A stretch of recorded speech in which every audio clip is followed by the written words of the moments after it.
Welcome back to Paranormal M, where we bring you mysterious experiences from around the world. Drop a comment below and let us know where you're watching from. Thank you so much for sharing your eerie stories with us. Be sure to subscribe and turn on notifications so you never miss a new video and can be one of the first to comment. Now, let's dive into tonight's mysterious experiences. Good night.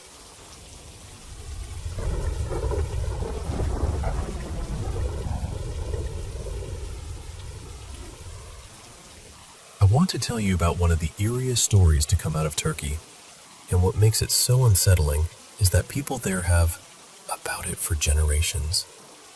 This isn't some made-up internet legend. It's tied to a real place, the Hifzi Bey Mansion, a building many people came to call Paranormal Köşk, or the Haunted Mansion. The story starts in the early 1900s, around 1908. The owner was a powerful man named Yusuf Zeki Pasha. According to local accounts, he was deeply obsessed with his much younger wife. People said his love for her had turned possessive, even unhealthy. So he had this towering mansion built almost like a private prison, keeping her shut away in one upper section of the house, far from strangers, far from the city, far from ordinary life. That alone would have been tragic enough.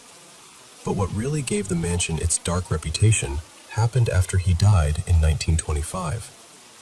His last request was what shocked people most. He wanted his tomb in Egypt to be made with the very same red bricks taken from the part of the mansion where his wife had lived in isolation. It was as if he wanted to carry that obsession with him beyond death, to remain surrounded by the walls that had held her. After that, the mansion stood unfinished and abandoned for decades, just looming there over the Bosphorus like a memory no one wanted to touch. And over the years, the stories began to build. People living nearby claimed they would sometimes see a woman standing in the windows at night. Long hair, pale figure, moving slowly from room to room, even though the building was supposed to be completely empty. Then, during restoration work many years later, workers started sharing their own stories. Some said they saw a woman in outdated clothing reflected in mirrors behind them, only to turn around and find no one there. A few of them were so shaken they refused to go into certain rooms by themselves. There were also reports of music, especially late at night. Not loud, not clear, just the faint sound of piano notes drifting through the hollow structure. The strange part was simple. There wasn't even a piano inside the building. And one of the most disturbing discoveries came during the renovation itself, when hidden underground levels were reportedly found beneath the mansion, floors that didn't seem to appear in the plans people thought they knew. That only deepened the mystery, because suddenly the place felt even less understood than before. Today, the mansion has been restored and put to use, but the stories never really disappeared. Even now, some people say that if you look up at the tower from a boat on the Bosphorus after dark, you might still catch sight of her. A woman standing there, waiting silently at the window. Maybe it's just legend layered over history. Maybe it's the emotional weight of what happened there. Or maybe some places really do hold on to the people and feelings trapped inside them. Either way, that mansion still carries a heaviness people haven't forgotten.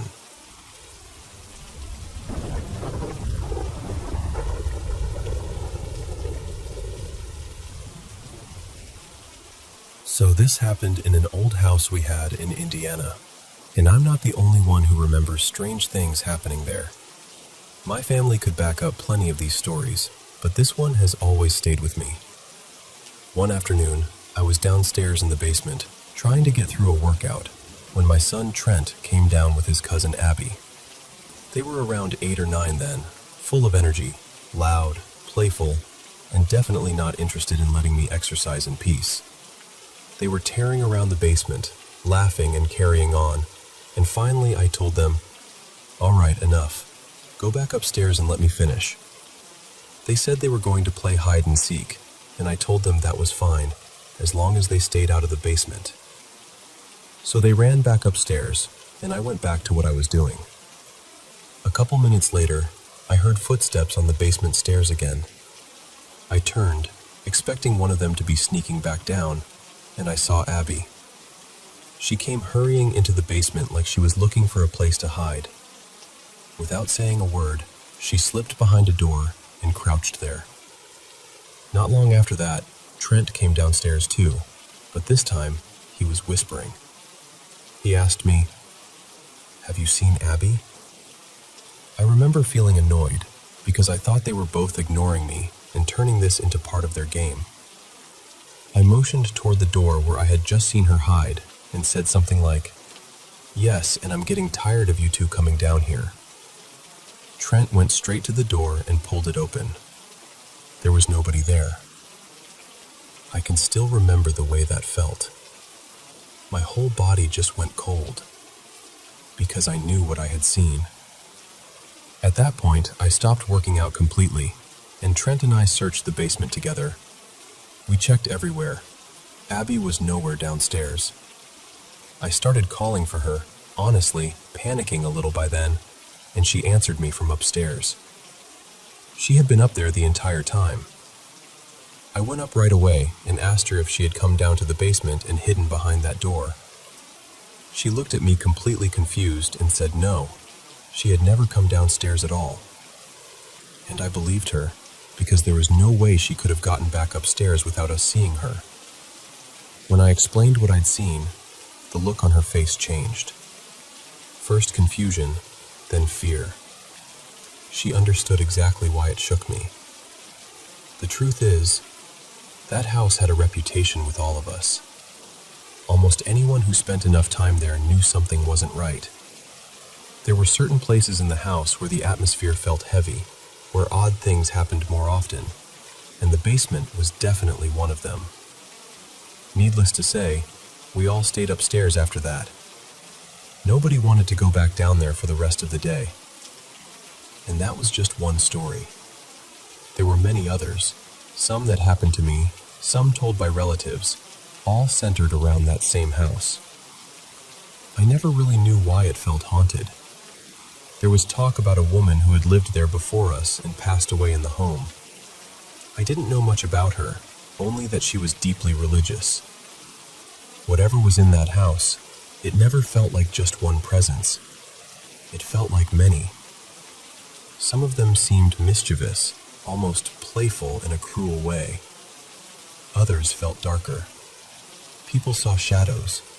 Some swore they saw figures that looked completely real. I never saw one fully clear with my own eyes, but I heard enough from people I trust to know they believed what they saw. So when I tell you, I saw Abby run into that basement and hide behind that door, I mean I saw her. The only problem is, she was never there.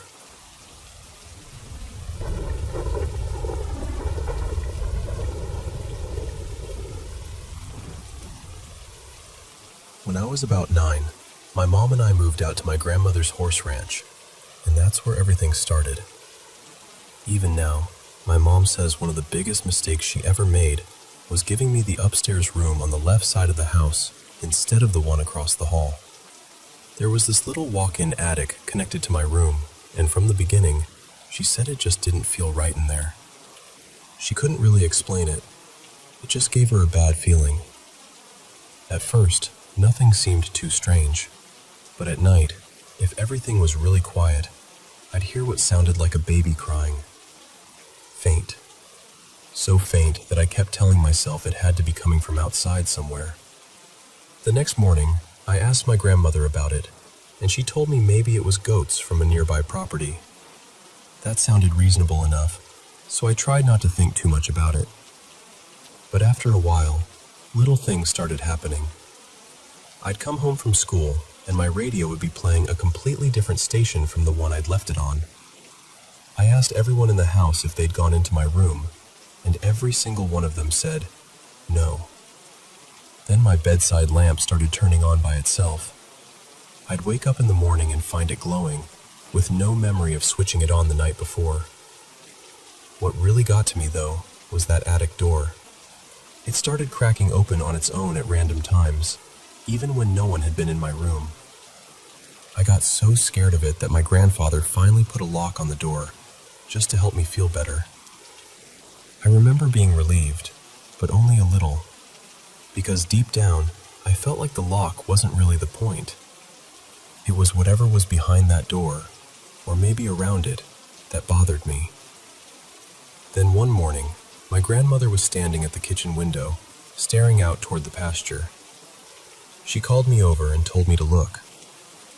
My grandfather was out in the field carrying a bucket of water, and he was talking like someone was walking right beside him. When he came back in, my grandmother asked him who he'd been talking to, and without even hesitating, he said, "Mr. Larkin."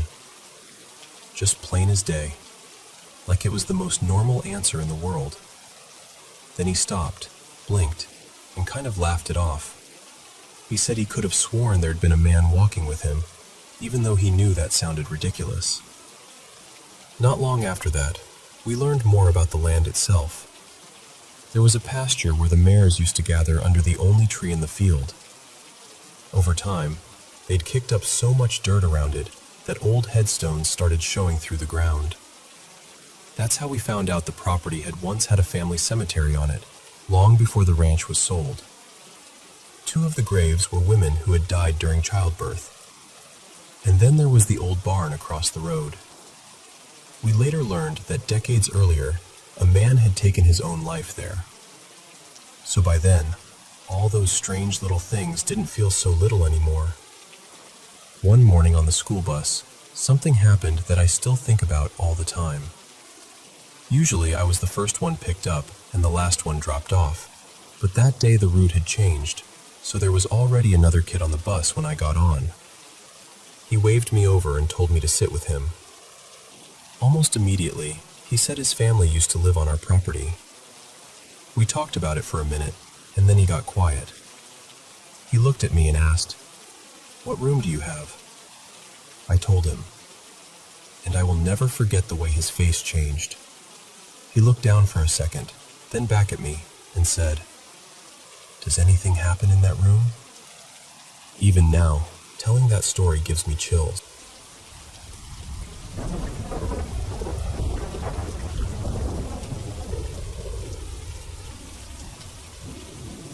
I want to tell you something that's been passed down in my family for years. It happened to my grandmother when she was still a young woman, and it's one of those stories that never changed, no matter who told it. I heard it from her myself more than once, and my mother told it the exact same way. Back then, my grandmother, her name was Mara, was in her early 30s, living in a small village with her 2 little children. One evening, they were on their way home from the fields in an old wooden cart pulled by a pair of oxen. It had gotten later than she meant to stay out, and the light was fading fast.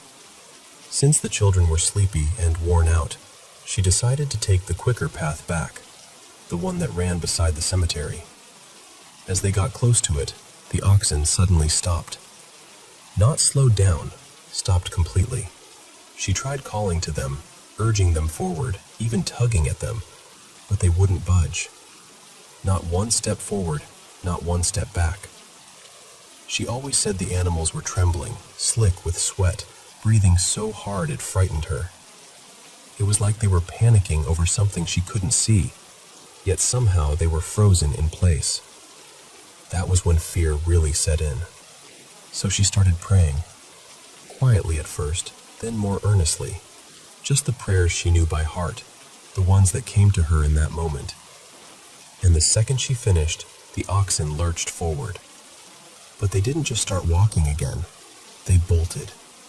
They ran as if something behind them had broken loose and was chasing them. Then one of the children, my mother's brother, who was just a little boy then, started crying and shouting. He kept pointing behind the cart, terrified, saying there was someone there. He said it was a bald man following them. My grandmother turned to look, and she always said she saw something too. She described it as small and oddly shaped, with a face that didn't seem right. Not exactly human, not exactly anything she could explain. Just something that felt wrong the moment she saw it. She didn't stop the cart. She didn't look back again.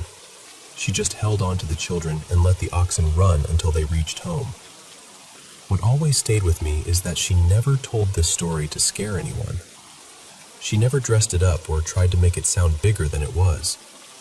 She simply said that was what happened that night, and from then on, she never took that cemetery road again. In our family, nobody has ever claimed to know what she saw. We've only ever said the same thing. Something strange happened out there that night. And honestly, I still wonder whether other families have stories like this too, about cemeteries, animals suddenly freezing, or old encounters that were never really explained.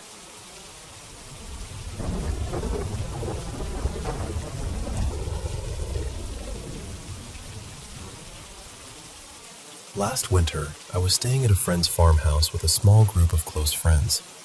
We had lit a fire out in the courtyard, and as the night settled in, we started swapping stories about jinn, strange encounters, and all the things people whisper about after dark.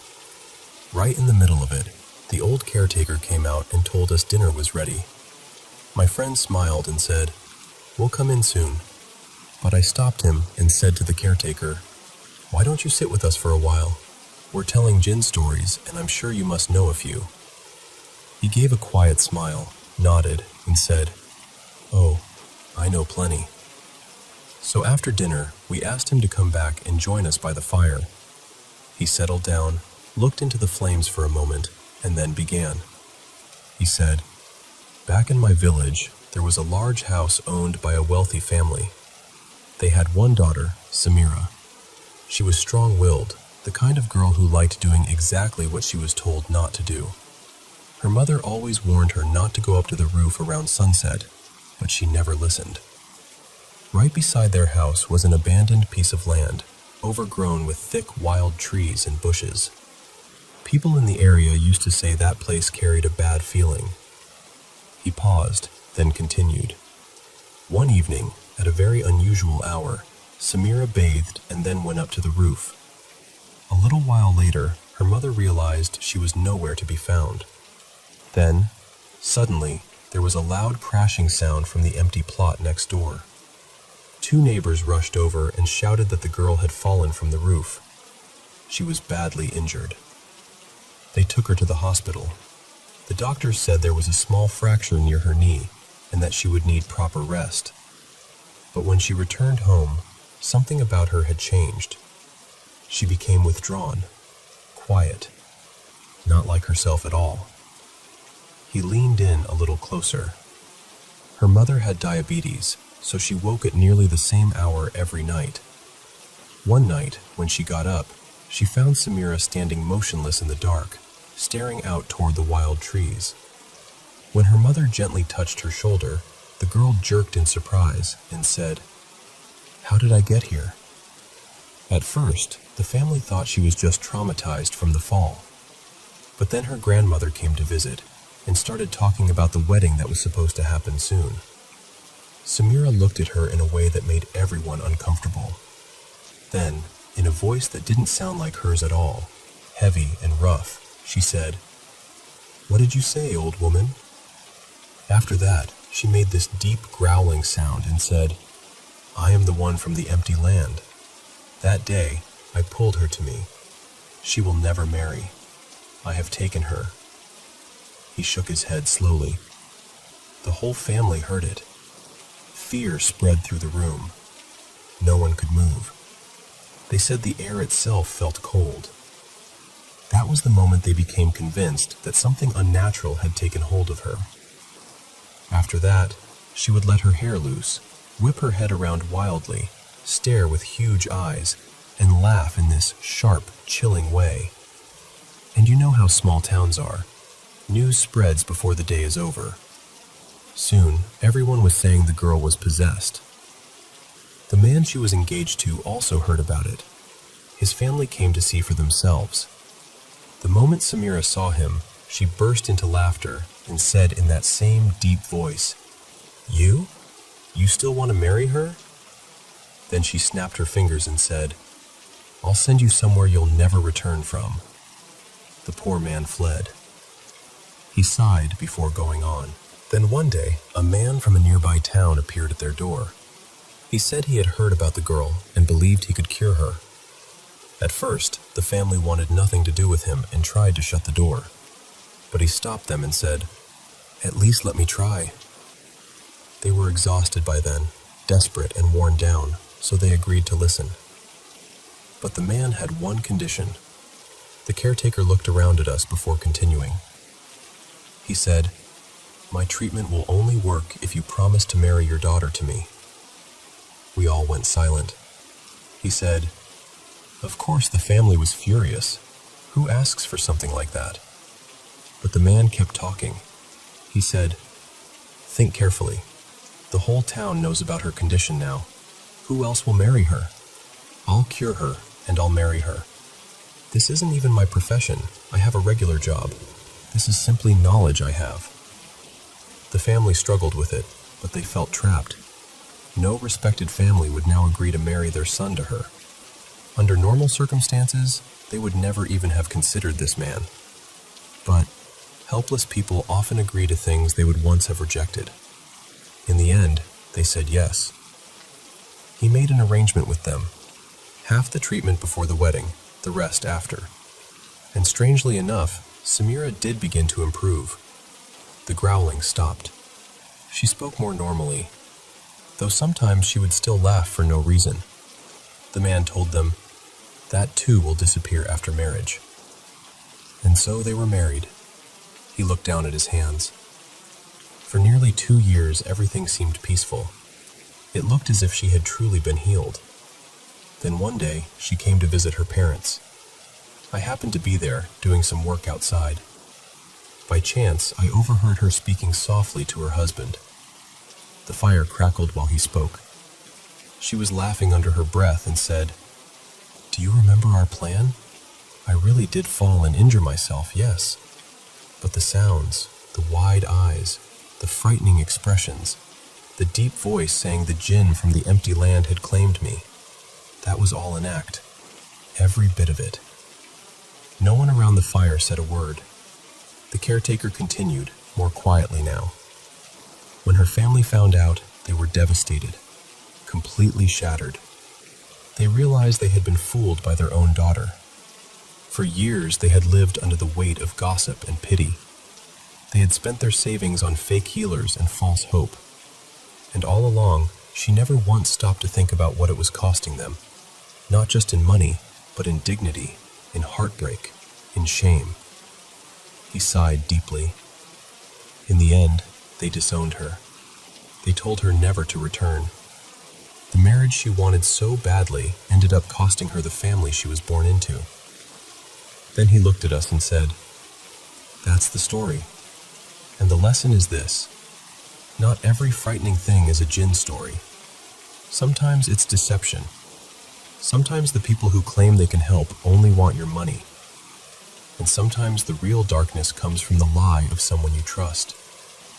Then, after a pause, he added in a softer voice, "And if someone is truly suffering, may God guide them to sincere healers. People whose work is for the good of others, not for greed. People whose actions show honesty and purity, and who seek healing with God's help. Amen."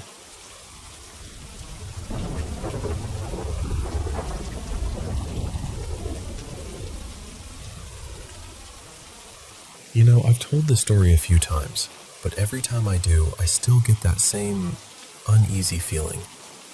My dad bought this old building back in 2009. It was this sturdy 2-story sandstone place with a lot of history packed into it. Over the years, it had been an inn, a gas station, a little cafe, and at one point, the owners even lived upstairs. Dad used the downstairs for his business and kept a few trailers parked out front. Not long after he got it, I started hearing stories about the place. One that stuck with me was about a man who'd lived there decades earlier, back when the building was in its restaurant phase. People in town had apparently treated him horribly after he was outed, and not long after that, he took his own life. I never knew how much of that story was true, but it stayed in the back of my mind. Upstairs had been renovated before we moved in. It was basically one giant open room, The kind of space that had to be a bedroom, living room, and dining room all at once. Off to one side there was a bathroom and this tiny, cramped kitchen. And on the far end, my brother and I had our own little area. We moved in around 2011. Dad worked downstairs every day, and for the most part, life there felt normal. I mean, sure, sometimes the place gave me the creeps for no reason I could explain, but nothing dramatic happened to me as a kid. The one thing I do remember was what happened to my mom. One night she woke up completely frozen, totally aware but unable to move. She said it felt like something heavy and dark was pressing down on her chest, like the room itself had turned wrong somehow. She couldn't breathe properly until it finally passed. A few years later, around 2014, we moved into a regular house, but Dad still had his shop downstairs, and I worked with him there.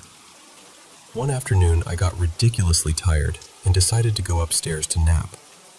My parents had left an old mattress there, so I just dropped down on it face first and passed out. When I woke up, all 4 of my limbs were stretched out, like I'd been pinned into place. I couldn't move. It was sleep paralysis, but worse than anything I'd ever heard described. I could feel pressure on my wrists and ankles, and there was this strange tingling all through my body as I started coming to. Then I heard this faint chanting right behind my head. Not English, not anything I recognized, just soft and rhythmic and wrong. When it finally let go, I didn't jump up screaming or anything. I just lay there, staring around the room, trying to act calm while feeling absolutely rattled. Then I got up and left. That was the last time I ever took a nap there alone. Later on, a friend of mine, Ophelia, moved in for a while because she needed a place to stay. She used to say, flat out, "This place is haunted." She didn't really have a big dramatic story to go with it, just a deep certainty. Mostly she talked about the atmosphere, how heavy and uncomfortable it felt. I told her about what I'd experienced, and she stayed about a year before moving on for unrelated reasons. Then, around 2017, my uncle moved in. He'd come up from Texas after his marriage fell apart and his business collapsed. He started working for my dad too, and honestly, that whole stretch of time was rough. He was carrying a lot, and you could feel it. Eventually, he took his own life. I remember going to the apartment after reading the goodbye post he left online, and the whole place felt darker than I'd ever felt it before. His laptop was still sitting on the table with some medical diagram of the heart on the screen. He had gone out to the side of the highway several miles away and shot himself there. That memory stayed with me in a way I can't really explain.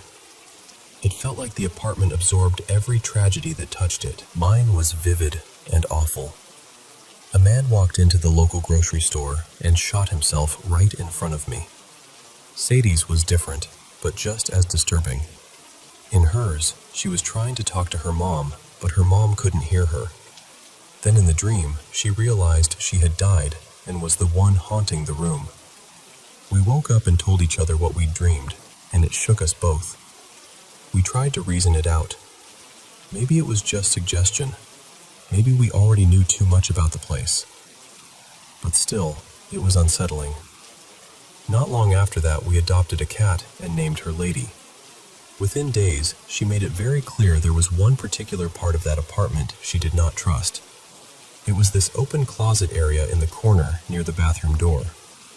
The first time we really noticed it, Sadie and I were both in the bathroom when Lady trotted over to the doorway, looked sharply into that corner, and froze. Her whole body puffed up. She turned sideways like cats do when they're terrified, and just stood there absolutely locked in. Sadie and I didn't say a word. We just looked at her, then at each other. And it kept happening, over and over. That same corner. She was fascinated by it, but also terrified of it. And honestly, once we started noticing her reactions, we got scared of it too.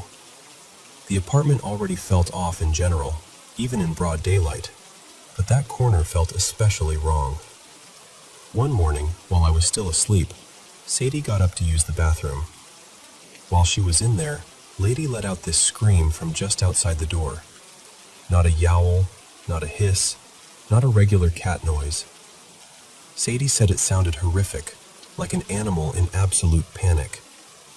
Her first thought was that Lady must have been badly hurt.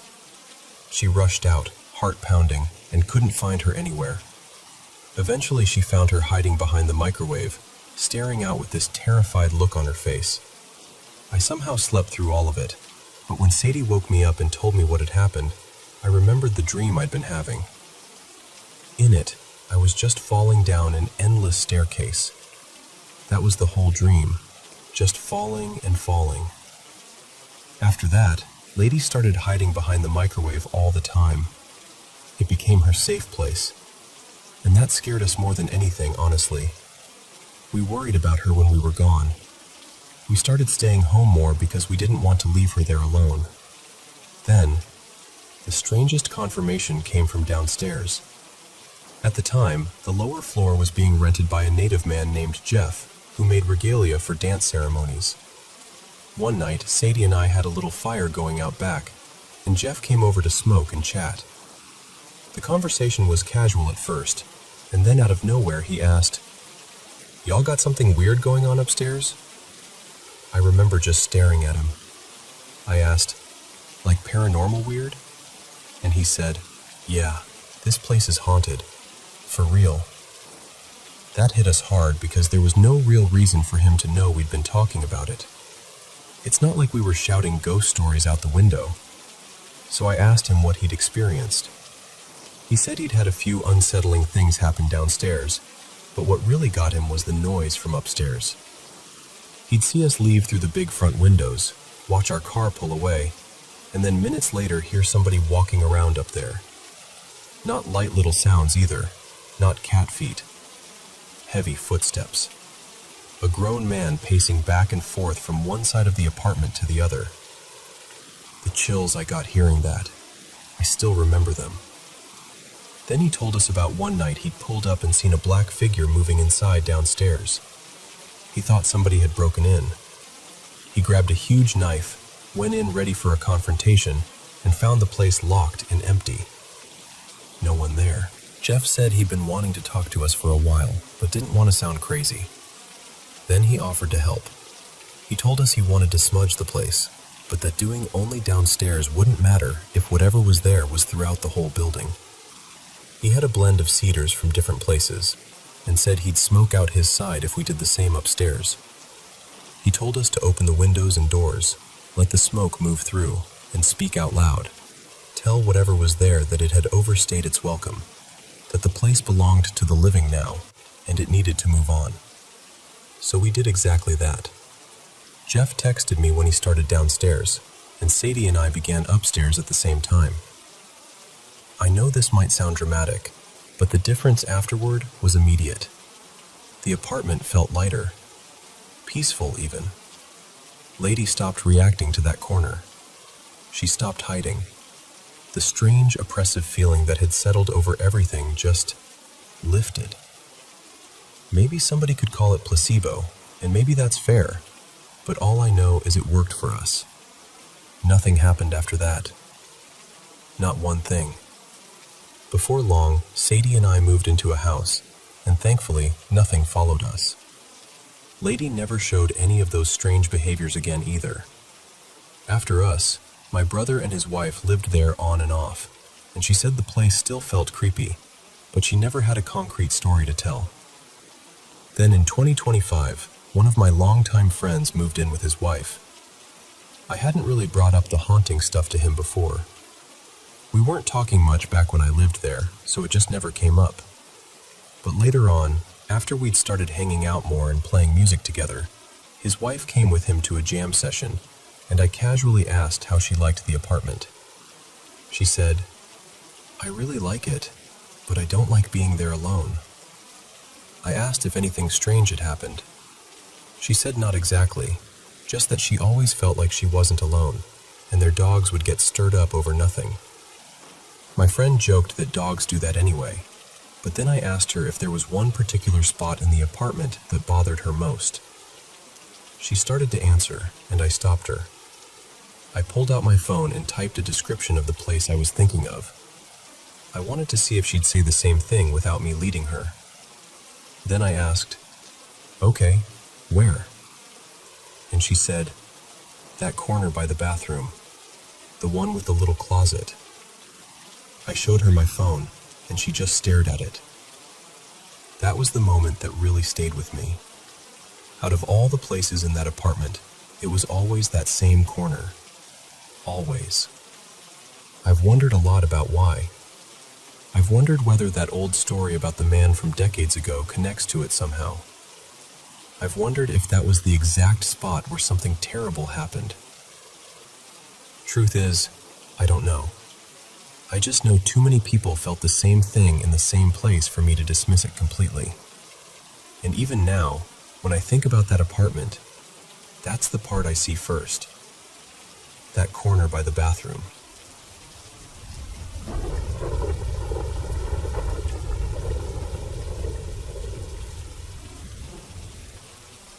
I work maintenance at an apartment complex, and for a while there was this resident who kept reporting the same thing over and over, banging on his wall late at night.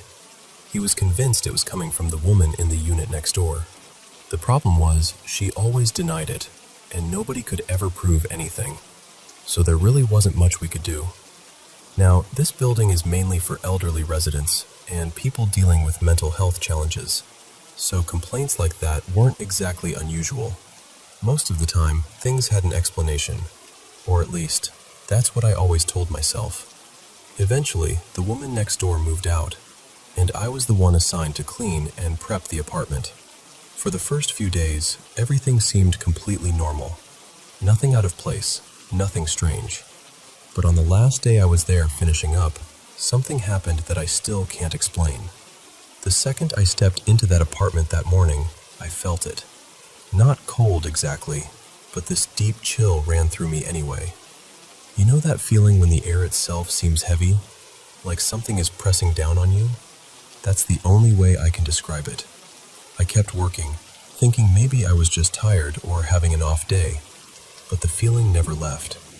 It stayed with me the entire time I was in there, and honestly, if that had been all, I probably would have brushed it off. But then, right at the end of the day, I was carrying my tools out into the hallway. I'd already stepped a few feet away from the apartment when I suddenly felt this strong need to turn around. I still don't know why. I just did. When I looked back at the door, I stopped cold.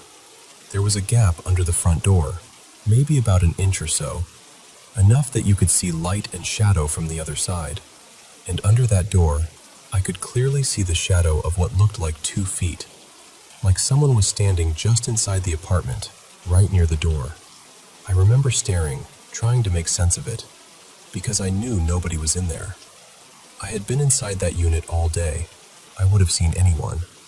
My first thought was maybe it was some kind of light reflection, maybe a trick of the sun through the window.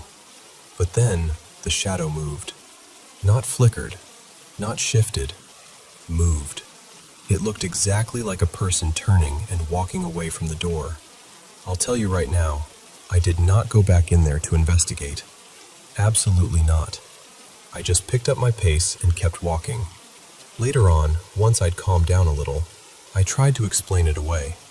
I went outside and checked around the building, thinking maybe someone had passed by the window and cast a shadow just right.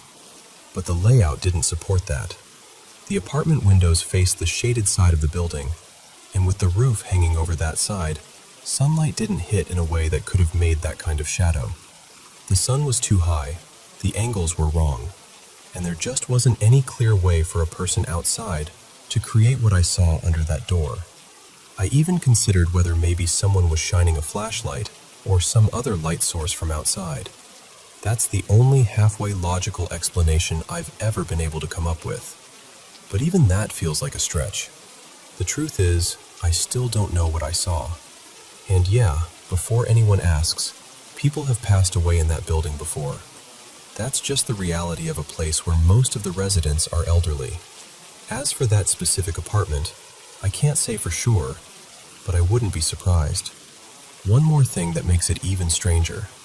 the resident who used to complain about the banging, he never made another complaint after that woman moved out.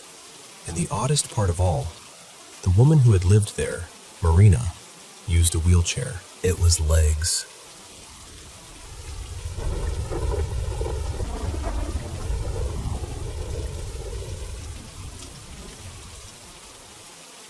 So, a few winters ago, my ex and I rented this cozy little Airbnb just a bit outside Port Angeles in western Washington. It was right around Christmas, tucked away in a quiet rural area, and the whole place felt still in that way only snowy places do. There was already a soft layer of snow on the ground, and more kept drifting down while we were there, which felt kind of magical since we almost never get snow where we live. We spent the trip doing all the simple, comforting things. We made boozy coffee shakes, curled up under blankets watching old movies, and drove into town here and there to poke around little shops and scenic spots. It was one of those small getaways that feels peaceful without needing much of a plan. At night, though, it got incredibly dark outside. No streetlights, no traffic, just silence. Every now and then I'd hear something out in the yard, probably a deer or some other animal stepping through the snow, and that part actually felt kind of beautiful. What bothered me more was this strange rustling sound coming from the direction of the bedroom closet. The place was a small manufactured home, and with all the wildlife around, I told myself it was probably just some little animal trying to get warm underneath or inside the walls. Eventually, I drifted off, though I'm a light sleeper, and I kept waking up to that faint scratching and rustling off and on through the night. The bed didn't help either. It definitely wasn't mine, so I don't think I really slept deeply until close to morning. And then, out of nowhere, I woke up feeling like someone had their hand on my throat. It was sudden, firm pressure right across the front of my neck. I started coughing immediately, and just as fast as it came, it was gone. I remember jolting awake and snapping at my ex, thinking maybe his arm had somehow landed across me in his sleep. It didn't really make sense, but when you wake up like that, your brain reaches for whatever explanation it can. He turned toward me all groggy and confused and just mumbled, "What?" And in that instant, I knew it hadn't been him. He'd been sleeping with his back to me. Later that morning, when I was alone in the bedroom, I looked toward the closet and told whatever was there to leave me alone. Not politely either, just very directly. After that, I still heard a little rustling the following night, but nothing touched me again. It definitely shook me in the moment, that feeling of being strangled awake. But honestly, I've had enough strange experiences over the years that I've learned not to completely fall apart every time something unexplainable happens. That doesn't mean I enjoy it. It's unsettling every single time. But compared to some other things I've experienced, this felt more like one sharp, eerie incident than something that lingered. And once we left, that was it. Nothing followed me. Nothing happened afterward. It just became one more story I still think about whenever winter rolls around and everything gets quiet.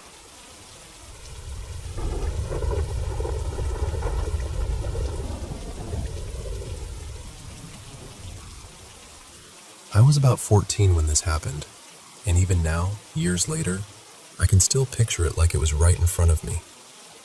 It was a Saturday night, and I was home alone. My parents were both working late, and my older sister, Marissa, was sleeping over at a friend's place. That kind of thing wasn't unusual for us. We were pretty used to being in the house by ourselves, so I never really thought of myself as someone who got scared easily, especially not just because it was dark or quiet. It was close to midnight when I finally decided to go to bed. I climbed up into the top bunk, turned off my bedroom light, and got settled in. A few seconds later, I realized I'd left the bathroom light on. The bathroom was right across from my room, and because we always slept with our bedroom doors open back then, the light spilled out so brightly it lit up most of the hallway. So I started to climb back down from the bunk to go switch it off. And that's when I saw it.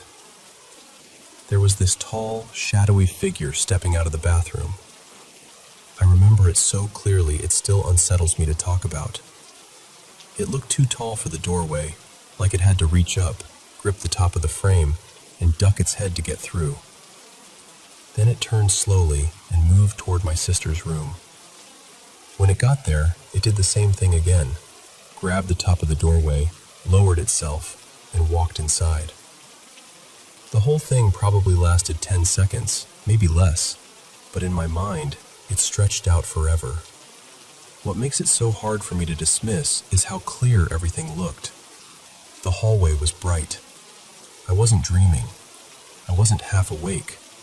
I saw it, plain as day, and the second I realized what I was looking at, fear hit me so hard I completely froze. I didn't scream. I didn't run. I just slowly lowered myself back onto the bed and stayed completely still. I remember staring through this narrow gap between my mattress and the bed frame so I could keep my eyes on my sister's doorway, just waiting for that thing to come back out. But it never did. I stayed there, frozen, listening to every little sound in the house, too scared to move and too scared to even call out. I don't know why I didn't grab my phone or run downstairs. I think I was just in shock. Eventually, I heard the front door open. My parents were finally home. I jumped down from the bed, bolted downstairs, and told them what I'd seen. They looked confused more than anything and asked why I was still awake. That's when we realized it was already around 1 a.m. I had been lying there, staring at that doorway for over an hour. I told them everything, every detail, but they didn't believe me. I get it, I guess. To them, it probably sounded like a tired kid spooked by shadows. But it didn't feel like that. It felt real. Real in a way I still can't explain. That night, I shut my bedroom door before I went back upstairs, and after that, I never slept with it open again. When I told Marissa the next morning, she started closing hers too. And honestly, when you reduce it down, I know how it sounds. A teenager home alone late at night sees something strange and gets scared. That's an easy story to shrug off.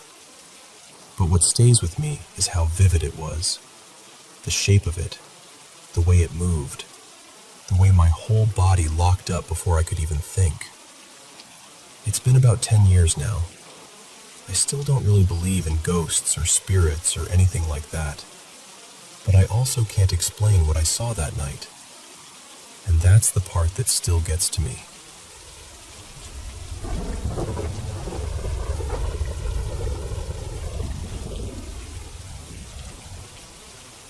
When I was little, I used to spend my school holidays at my mother's house in the village. Not too far from her home, maybe a short walk down the road, there was a path leading toward the next village. Along that path stood a huge old banyan tree, the kind that seemed ancient even to a child. For as long as I can remember, people spoke about that road in voices, especially after sunset. The elders said that many years earlier, a young woman named Mira had been killed near that tree. After that, the place was never quite the same. People in the village had all kinds of stories. Some said that if they passed that way alone, they could hear a woman calling, almost as if she were just behind them. Others said they felt a sudden shove from the back, even when no one was there. And some talked about a strange wave of fear that came over them for no reason at all, like the air itself had turned heavy. What made everyone take it seriously was that a few people were actually found unconscious near the tree. By morning, villagers would discover them lying by the roadside or a little farther away, with no clear idea of what had happened. After enough of those incidents, people stopped using that road in the evening altogether. Even during the late afternoon, some said the place felt wrong, too quiet, too tense, too unsettling. So for months, everyone took the longer way around. Finally, the villagers called in a sorcerer from another area. He listened to everything and said the spirit of the young woman was still trapped there. For 7 days, he performed rituals near the banyan tree. Then, at the end of it all, he drove a large iron nail deep into the trunk and told the villagers that the spirit had been pinned there and would not wander anymore. And strangely enough, after that, the stories stopped. People slowly began using the road again, though many still hurried past that tree and avoided looking at it too long. I went back to the village not long ago, and I saw that same banyan tree still standing there. It looked older, quieter somehow. And the nail? It was still there.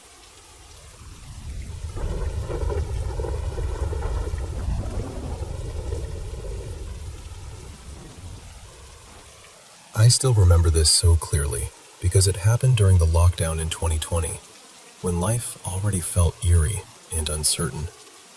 At the time, I was living with my mom in this old apartment building. It had 3 levels, and we were on the first floor. There were flats at each corner, with this open hollow space in the middle, and directly across from us was one apartment everyone in the building quietly avoided. People always said something was wrong with that place. So, the night this started, it was October 9th, 2020.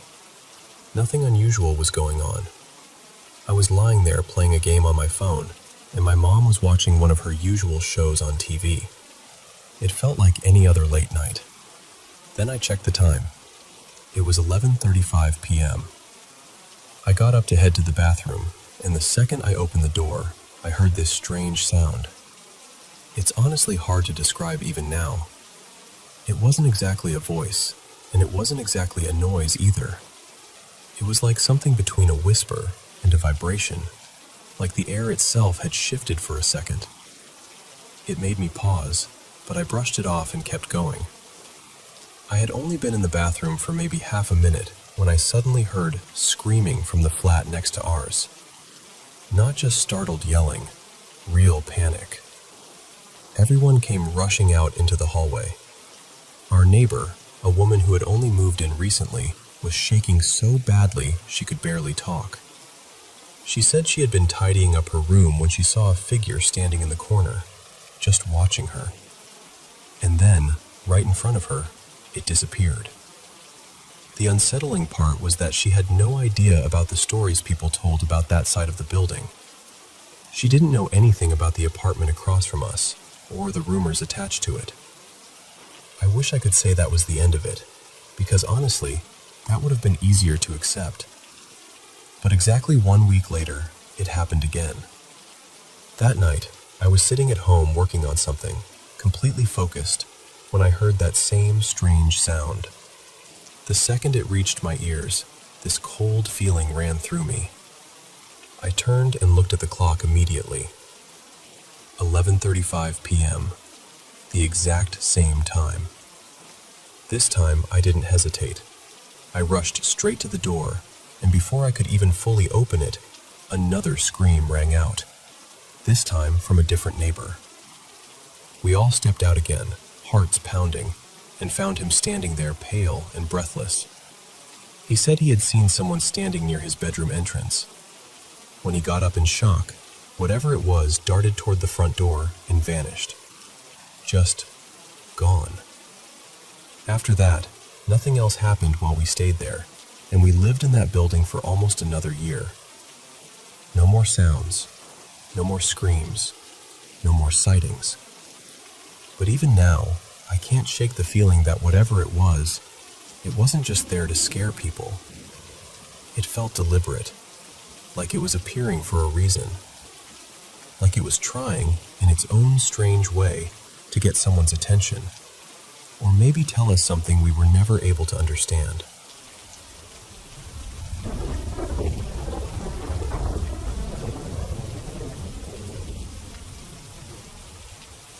So, back when I was in 8th and 9th grade, I got really pulled into paranormal stuff.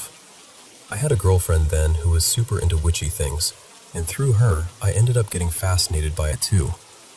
Before long, we were using a Ouija board constantly, like almost every day after school. After a few weeks, something weird started happening. Every time we asked who we were talking to, it gave us the same answer. him. At first, it honestly didn't scare us that much. We were kids, and it all felt more exciting than dangerous.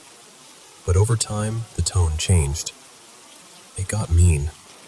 The board started swearing at us, telling us to leave it alone, telling us to screw off. One day, I got so irritated that I just snapped and shoved the board right off the table in the middle of a session.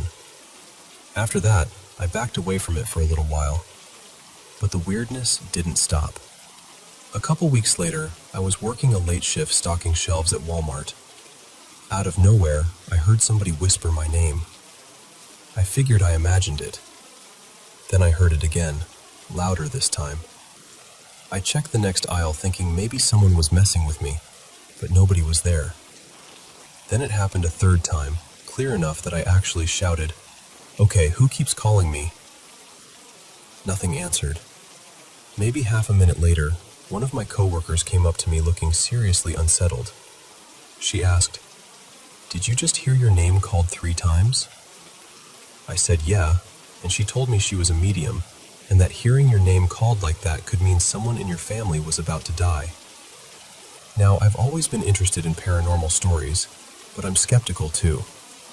So I remember thinking it was kind of wild that she introduced herself as a medium with that much confidence. I tried to keep the conversation normal and started talking about what I wanted to do with my life, my plans, all that.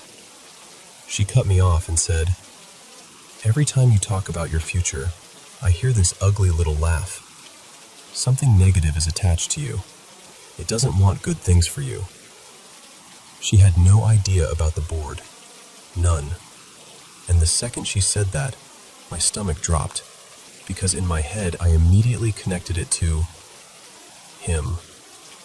When I got home and finally went to bed, the house phone rang not long after. I heard my mom out in the hallway saying, "Oh no, I'm so sorry."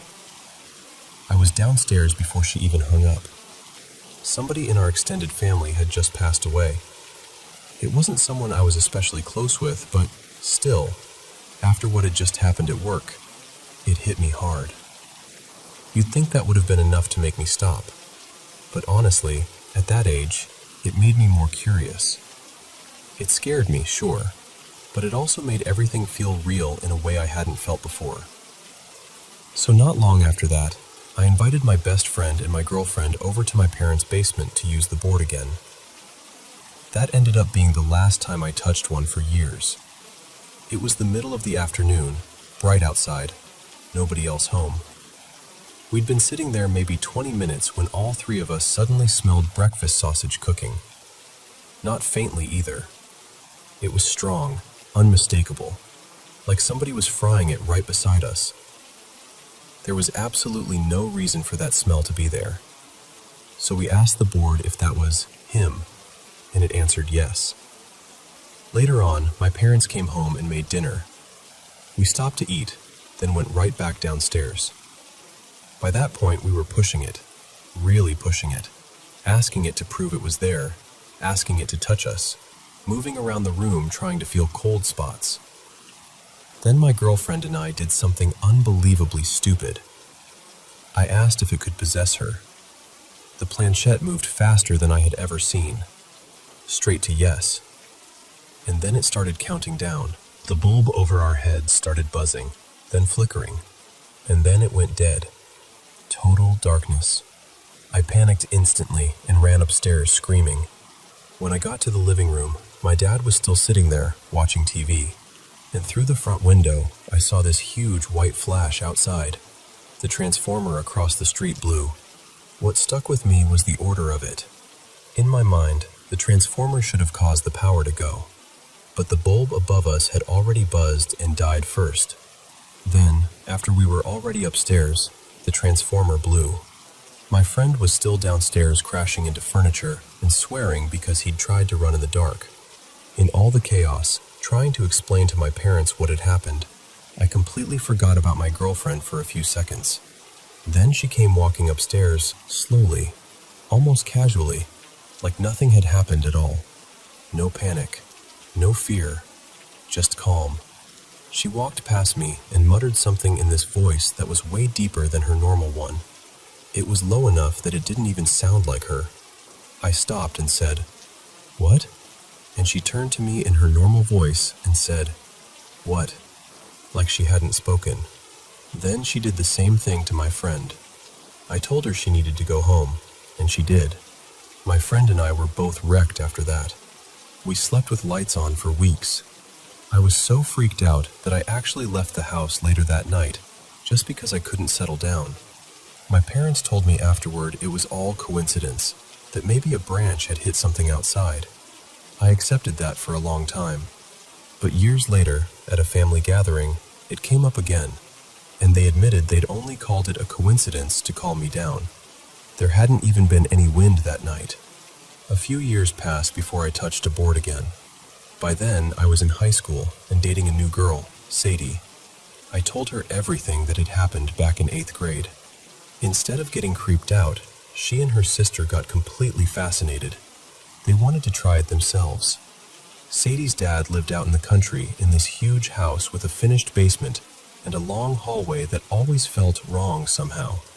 You know that feeling when you turn off the light and suddenly it feels like you need to sprint because you don't want to be the last person in the dark? That was the vibe of that hallway. Even before we ever used the board there, they hated walking through it at night. So of course that's exactly where they wanted to set everything up. We went down into the rec room beside the hallway, turned off the main lights, and sat with just a few candles lit. I started by asking if anyone was there. At first, the board barely moved. It was painfully slow, but the longer we sat there, the faster it started going. At one point, I remembered hearing people say that if everybody closed their eyes, the board wouldn't be able to spell anything real. So we tested it. We closed our eyes, kept our fingers on the planchette, and it didn't spell a single thing. We opened our eyes and started laughing. The whole mood broke. I leaned back and started saying, "Yeah, okay, this is total bull." And then the door to the hallway slammed. Not drifted, not clicked shut. Slammed. Hard. Violently. Like someone had put their whole body into it. The girls screamed and told me to go check. I looked around for an open window, a draft, anything. Nothing. It was winter. The house was shut tight. I ran upstairs thinking maybe someone was pranking us, but when I got there, Sadie's dad, his girlfriend, and one of the older sisters were just sitting in the living room watching TV. Nobody had moved. Nobody was out of breath. Nobody even looked guilty. They were just confused when I asked. The second I said that, we heard knocking from the little side room off the rec room. That became the pattern. Anytime we questioned whether something was there, something happened. A knock, a sound, a shift in the room. A few weeks later, we used the board there again, and this time there was no slow start. The second our hands touched it, it moved fast, aggressively fast. It felt exactly like that old energy from years before, the same chaotic, hostile feeling. At one point, the planchette shot right off the board, slid across the coffee table toward me, and dropped straight into my lap. We kept asking what it was, and every time we asked its name, it gave us a different one. It felt like we were talking to more than one thing, like one was trying to seem harmless and another wanted us scared. Then I had this thought that hit me all at once. What if it's all the same thing pretending? So I asked, "Are you one spirit pretending to be different ones?" It moved to yes. I got chills all over. I looked at Sadie and told her, "I think this might be him." Then I asked directly, "Are you him?" Yes. We asked if it was good or bad. It spelled out evil. We asked if it wanted us there. Yes again. And during all these pauses, we kept catching movement out of the corners of our eyes. Those quick little shadow movements that make you whip your head around even though you know you probably won't see anything when you look directly. Finally, I asked, "What do you want?" It moved slower then, deliberately. K-I-L-L.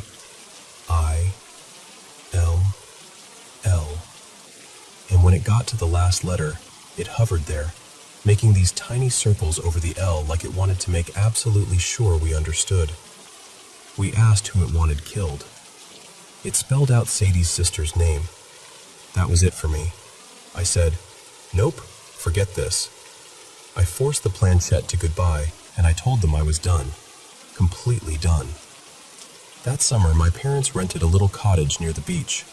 By then, Sadie and I were fighting all the time, and honestly, the relationship was already falling apart. The cottage was tiny. My parents had one room, and right across the hall was the room Sadie and I were sleeping in. Above our room, there was this little loft space with a wooden hatch and a ladder leading up to it. I slept up there. She slept in the room below. That night, we ended up talking again about the stuff at her dad's house, especially the door slam.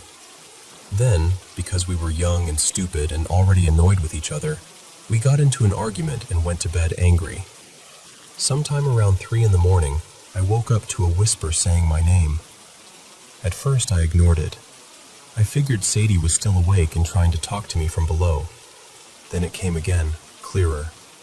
I whispered back, irritated, "What do you want?" And from the bed below, Sadie answered, "That wasn't me, but I heard it too." I froze. I looked over toward the hatch opening, and there was the outline of a head rising up into the loft, long hair to the shoulders. In the dark, it looked exactly like her silhouette. I snapped, "Sadie, get off the ladder." And from below me, her voice cracked in fear, and she said, "That's not me. I can see it too." That's the part I still can't shake. I was looking at what looked like a head and shoulders rising into the loft. She was looking from below at what looked like a body standing on the ladder. We were both seeing different parts of the same figure at the same time. We both lunged for the lights. Once they were on, that was it. No more sleep. No more darkness. I dragged my pillow over by the hatch and stayed there the rest of the night, keeping her in sight, both of us wide awake until morning. And after that, I was done with Ouija boards for good. That was the moment I finally felt, deep down, that whatever had been following me all those years had gotten close enough. And I never wanted to invite it in again.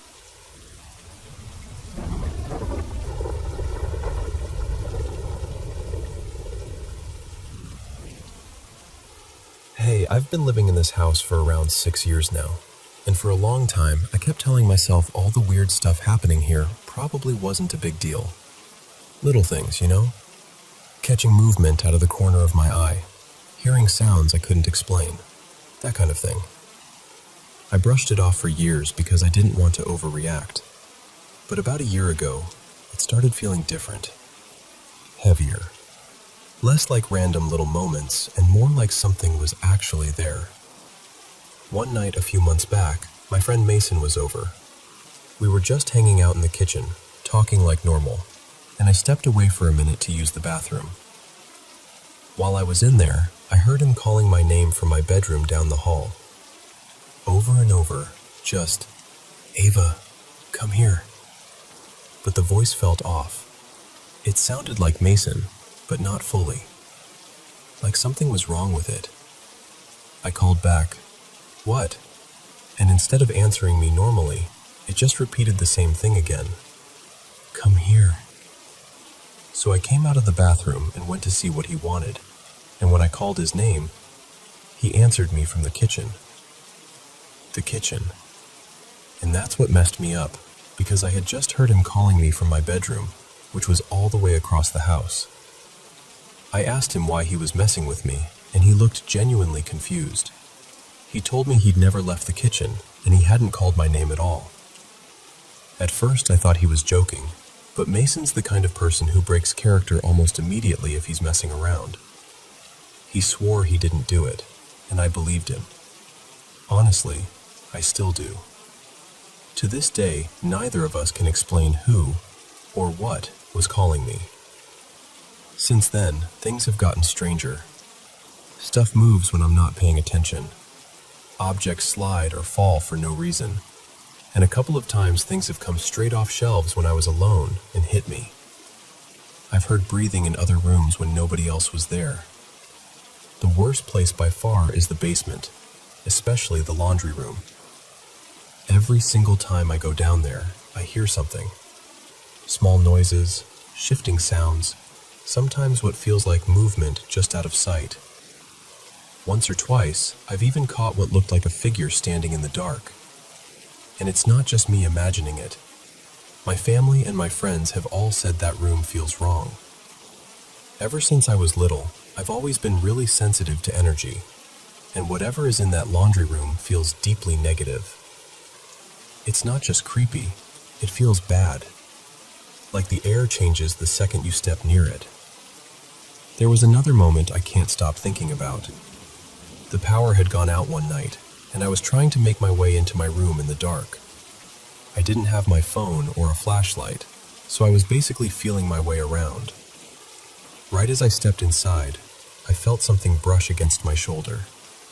Not like fabric, not like I bumped into furniture. It felt deliberate, like something touched me.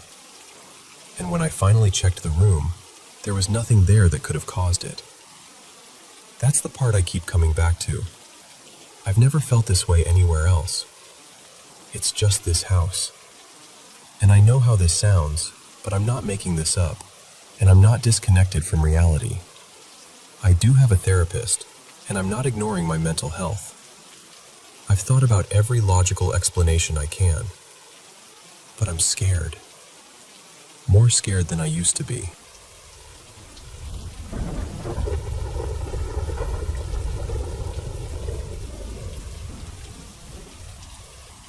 So there have been 2 times in my life when I felt completely certain I had a real encounter with something paranormal. I've moved around a lot over the years and lived in all kinds of places. Most of the strange things people talk about, I usually think can be explained away. Creaky houses, odd noises, overactive imaginations. I really do think most things have a logical reason behind them, until they don't. And out of everywhere I've ever lived, only 2 places ever made me feel, deep down, that something was truly wrong there. The first experience happened when I was about 11. What makes it stay with me even now is that I still can't explain it. It was a long time ago, and I still think about it more often than I'd like to admit. My sister and I were home alone that night. My bedroom had always felt off. It's hard to describe, but it was the kind of room where you never really felt alone. At night especially, there was this constant feeling of being watched. Sometimes, lying in bed, I'd even feel what seemed like cold breath against the back of my neck, just enough to make me freeze up under the blankets. That evening, we left my room to make ourselves something to eat.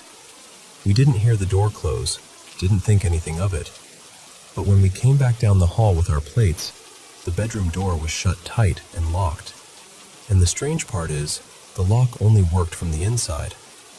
It was one of those little twist locks on the handle. There was no keyhole, no way to lock it from outside the room. My mom always insisted the door must have swung shut on its own, and that maybe one of us had turned the lock without realizing it before we left.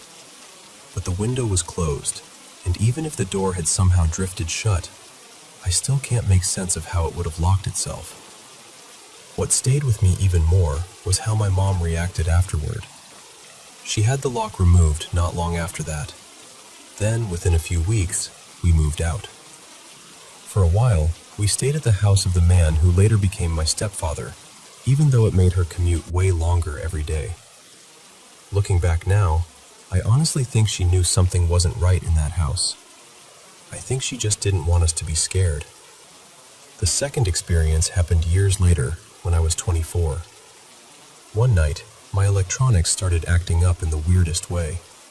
Not all at once, just one thing after another, like something was trying to get my attention. I woke up at around 3 in the morning because a personal massager I owned had turned itself on by itself. I know that sounds ridiculous, but it scared the life out of me. I turned it off, tried to laugh it off, and went back to sleep. A little while later, it turned on again. I shut it off a second time, then a third. By that point, I was so unnerved that I finally took it outside and tossed it straight into the dumpster. What really got to me was that after that, it never made another sound. For the next few days, I'd walk past that dumpster half expecting to hear it rattling around in there, just to prove to myself it had only been broken. But every time, there was nothing. Just silence. After that, my computer started shutting itself off at random. I tried to be rational about it. I checked the temperature, messed with the settings, convinced myself it had to be overheating or pulling too much power. But eventually, I got so frustrated that I snapped. Out loud, to an empty room, I said, "Don't you dare shut this off again." The second the words left my mouth, the computer went black. That was the moment my stomach dropped. Not because one thing malfunctioned, but because two different things responded at once, like something had heard me. I moved out not long after that, and ever since then, I haven't had another experience like either of those. But those two places, I still can't explain them. And honestly, I'm not sure I want to.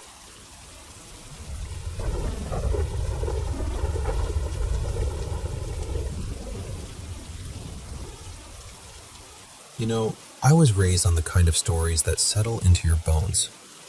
My father used to tell them in that plain, steady way some people have. Like he wasn't trying to scare you, just tell you the truth as he remembered it. He grew up on a sharecropper's farm outside Kingsport, Tennessee, back in the late 1950s and early 1960s.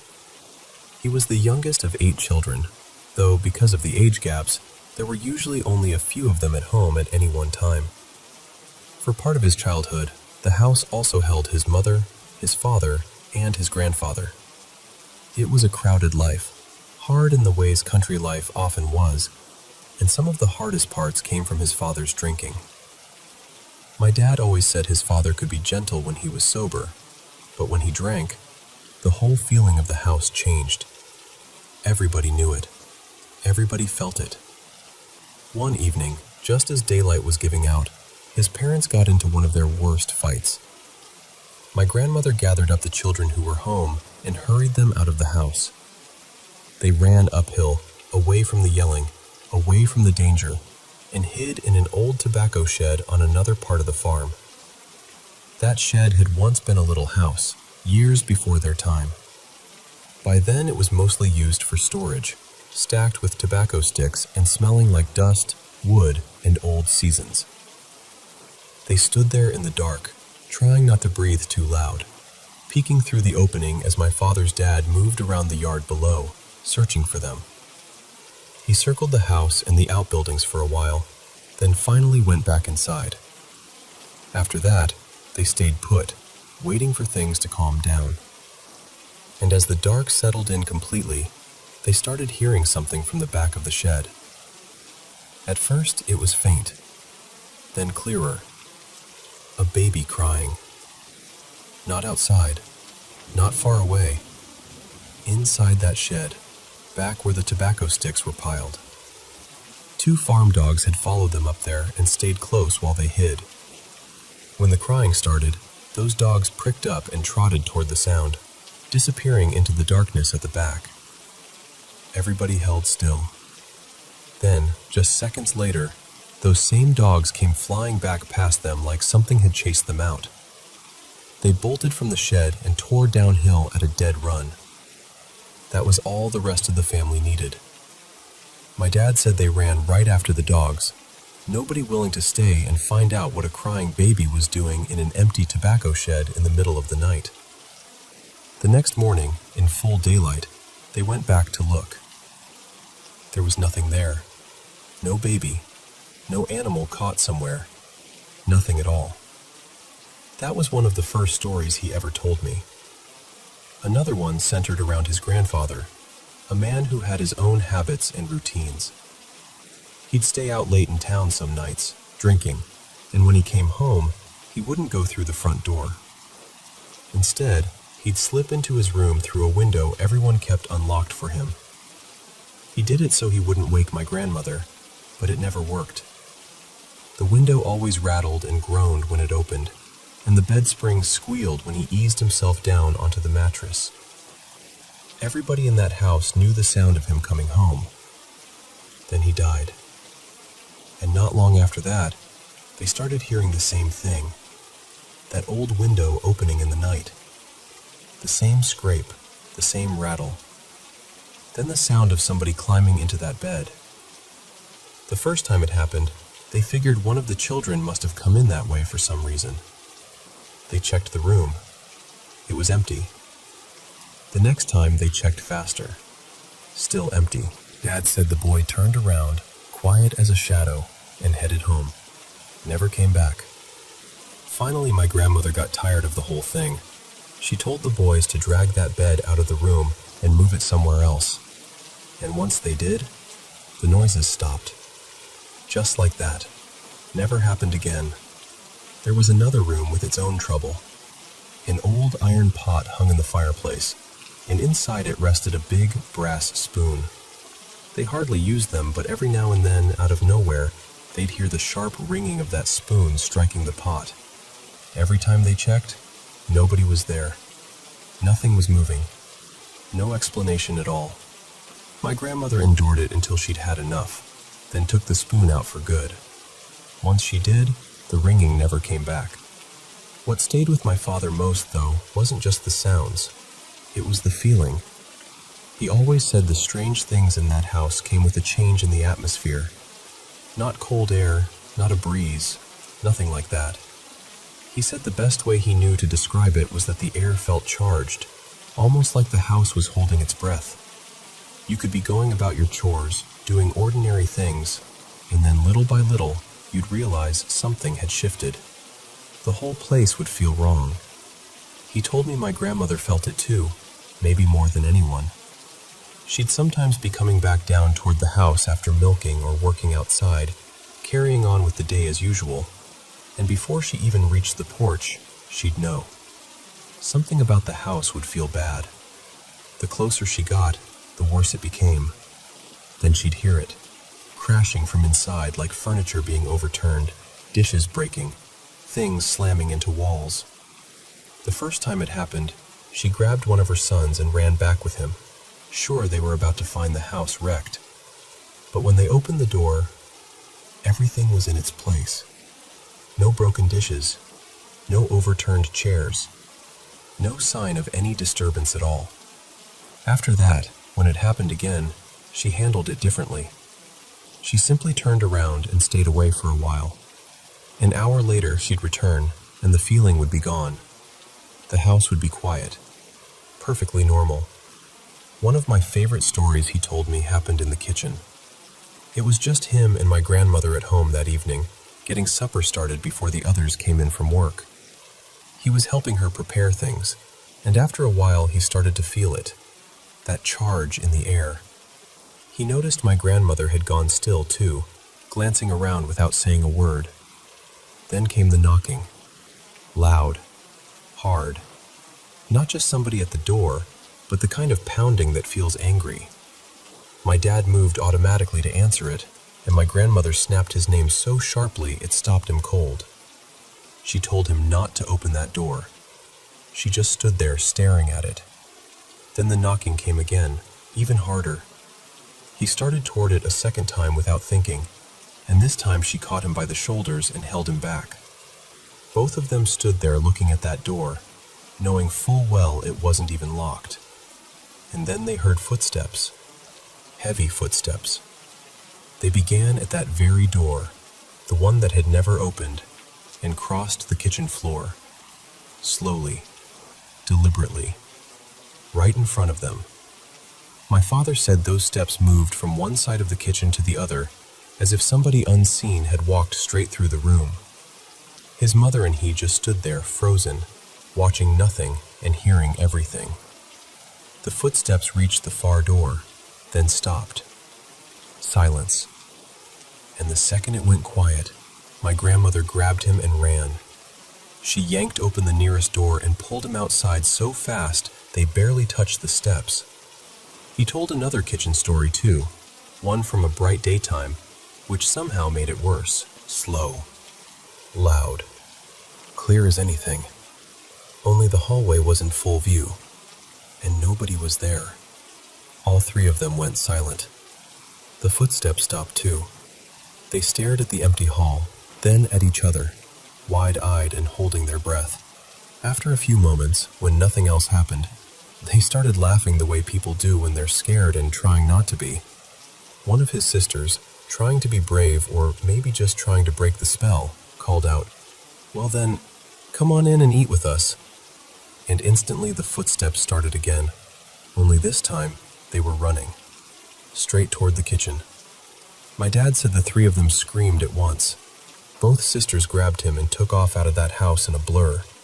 He always laughed a little when he told that part, saying he had never seen either of them move that fast before or since. That's how he told those stories. Calm, matter of fact, never dressed up more than needed. And maybe that's why they stayed with me. Because he never sounded like somebody inventing something. He sounded like somebody remembering. And to this day, when I think about that old farmhouse, I don't picture ghosts in white sheets or anything dramatic like that. I picture a place that listened, a place that held on to anger, grief, habit, and fear, a place where the air could change before anything happened, and a place where, every now and then, something unseen seemed to decide it wanted to be noticed.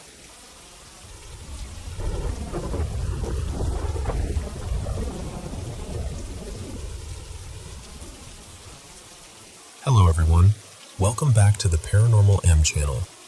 After a long, exhausting day, this is honestly my favorite part. Sitting down with my mic and sharing my paranormal experiences with you. Thank you so much for always supporting our team. And please don't hesitate to send in your own paranormal stories. I love reading them. I always check the comments, so feel free to drop yours down below. Don't forget to subscribe and turn on notifications so you won't miss any new videos. Thanks again. Now, let's jump into today's paranormal experiences. So, let me take you back to one of my earliest memories. I was about 4 years old, and my parents had just moved us into our very first real house. Like, our house. Everything still felt new and a little echoey, you know? To celebrate, my family decided to make a whole thing of it. A big sleepover in the living room. Cousins everywhere. My aunties and uncles laughing and talking late. Blankets piled up like a fort. Somebody put on a movie, E.T., which, as a grown-up, I get is supposed to be sweet. But as a tiny kid, absolutely terrifying. I remember trying to act brave while secretly wishing it would just end already. Eventually, the lights went off and everyone settled down. And I swear, that night is still crystal clear in my head. At some point, I woke up because someone was standing near me. It was a girl, but not like a normal girl. She looked like she'd stepped right out of a cartoon. Bright blonde hair, this bubblegum pink dress, and the colors were so vivid that even now, years later, I can still see her like she's right in front of me. And she's holding this paint bucket and this ridiculous paintbrush, like comically huge, the kind you'd see in an old animated short. She leans in, like we're friends, and in this calm, casual way, she asks me to come outside with her because she wanted to paint some things. And for some reason, this is what gets me, I just went, like it felt normal. I didn't wake my parents. I didn't wake any of my cousins. Nobody stirred. I just followed her right out the front door. The air outside was cool and quiet. We lived out in this semi-rural neighborhood, lots of open land, fields nearby. The kind of place where the nights feel extra dark because there aren't many streetlights. My dad was the type who didn't even bother locking his truck out there. He'd always say, "What's gonna happen? The cows are gonna steal it?" The girl leads me around the side of the house to my dad's pickup. Now, important detail. That truck was huge. Lifted. The door handle was basically at my forehead. I was a tiny kid. I couldn't have climbed into it on my own if my life depended on it. And I barely ever rode in it, so it's not like I had some little kid routine for how to get in. But she walks right up to the driver's side like she belongs there. and she opens the door. Then she sets the paint bucket on the ground, like a step, and motions for me to climb up. I remember stepping onto the bucket, grabbing the seat, hauling myself in with this wobbly little kid effort. And then I'm inside the truck. And then my stomach drops, because I realize I'm alone. I don't even remember hearing the door shut, but suddenly I'm stuck in there, and I can see her outside, just walking away. Like she's finished with me, like this was the whole plan. And the fear hits me all at once, pure, full-body panic. My heart is pounding so hard I can feel it in my throat, and my brain immediately goes to the movie we watched, and I'm convinced that any second, something is going to come out of the dark. Not even just something. I'm imagining that creepy alien face from the screen, peeking around the corner of the house. I start screaming, crying, full meltdown. The kind where you don't even breathe right, you're just making sound because you have to. And here's the only reason I'm not telling this as a missing kid story. My dad was still awake. He'd gone out to the garage to tinker with something. He does that sometimes when everyone's asleep, just puttering around with tools. And somehow, through the walls and the quiet, he hears me. He runs inside and sees the front door standing wide open. So my dad bolts outside thinking the worst, like full adrenaline, heart in his stomach, because what kind of parent sees an open front door at midnight and hears their little kid screaming? He finds me in the truck. He yanks the door open, scoops me up, trying to calm me down, asking me what happened, how I got there, who brought me out. And I'm just sobbing and babbling about the girl and the paint bucket and how scared I was. The next day, he checked everything, walked around the truck, looked for anything I could have climbed on. There was nothing. No stools, no crates, nothing that would make it make sense. And he kept asking me, over and over, how I opened the door. But I couldn't have. I know I couldn't have. And my family still brings it up sometimes, like this weird little mystery that never got solved. How did you get in there? They'll say, half laughing, half not. What really messes with me is that was just the beginning. After that, I started having these strange little experiences on and off, things I can't neatly explain. And it honestly feels like whatever was around that night kind of stayed interested, like it noticed me. But I'll admit something. As creepy as it is, it's also kind of a perfect story to tell when I want to freak someone out. Because I mean, come on. A cartoon girl with a paint bucket led me into a locked truck in the middle of the night. And nobody saw a thing.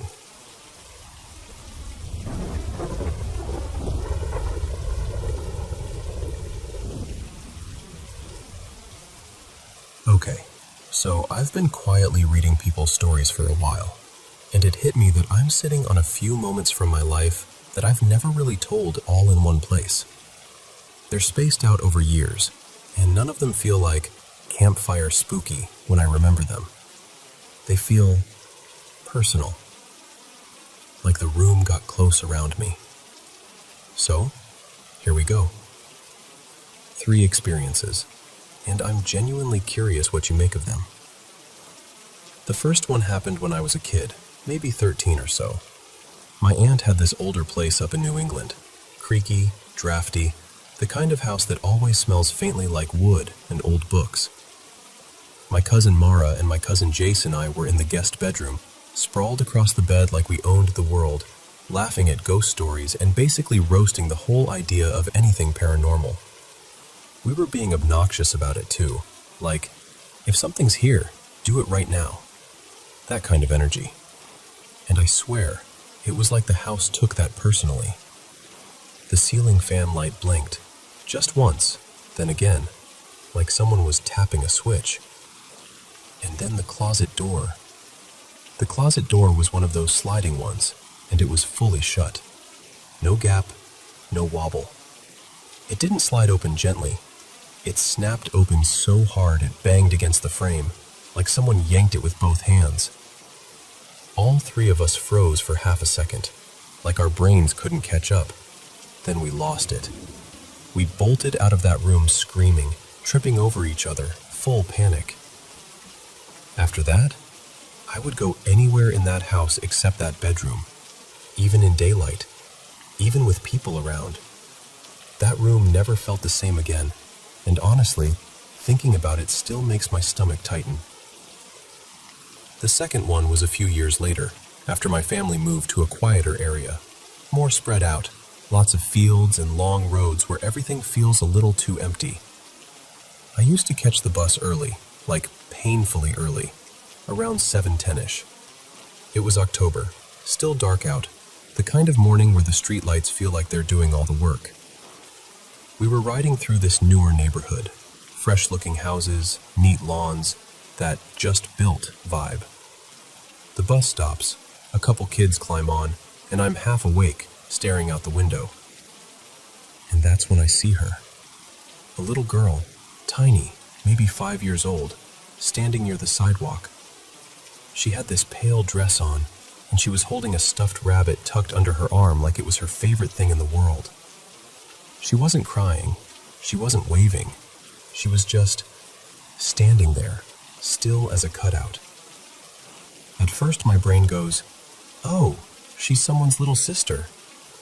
But then this cold logic hits me. Why would a kid that small be outside alone right now? It's dark, it's early, no adult anywhere. My heart did that weird drop, like when you miss a step on the stairs. I looked away for a second, just a second, because the bus started moving, and then I snapped my eyes back to the same spot. And she was gone. Not walking away, not running up a driveway, not behind a tree, just gone. Like someone erased her. I remember sitting there thinking, okay, that didn't happen. But I also remember exactly what she looked like, and how the whole moment felt too sharp to be a daydream. The third one happened when I was older, right after I started my first real job. I had to travel for work, this time to Philadelphia, not too far from downtown.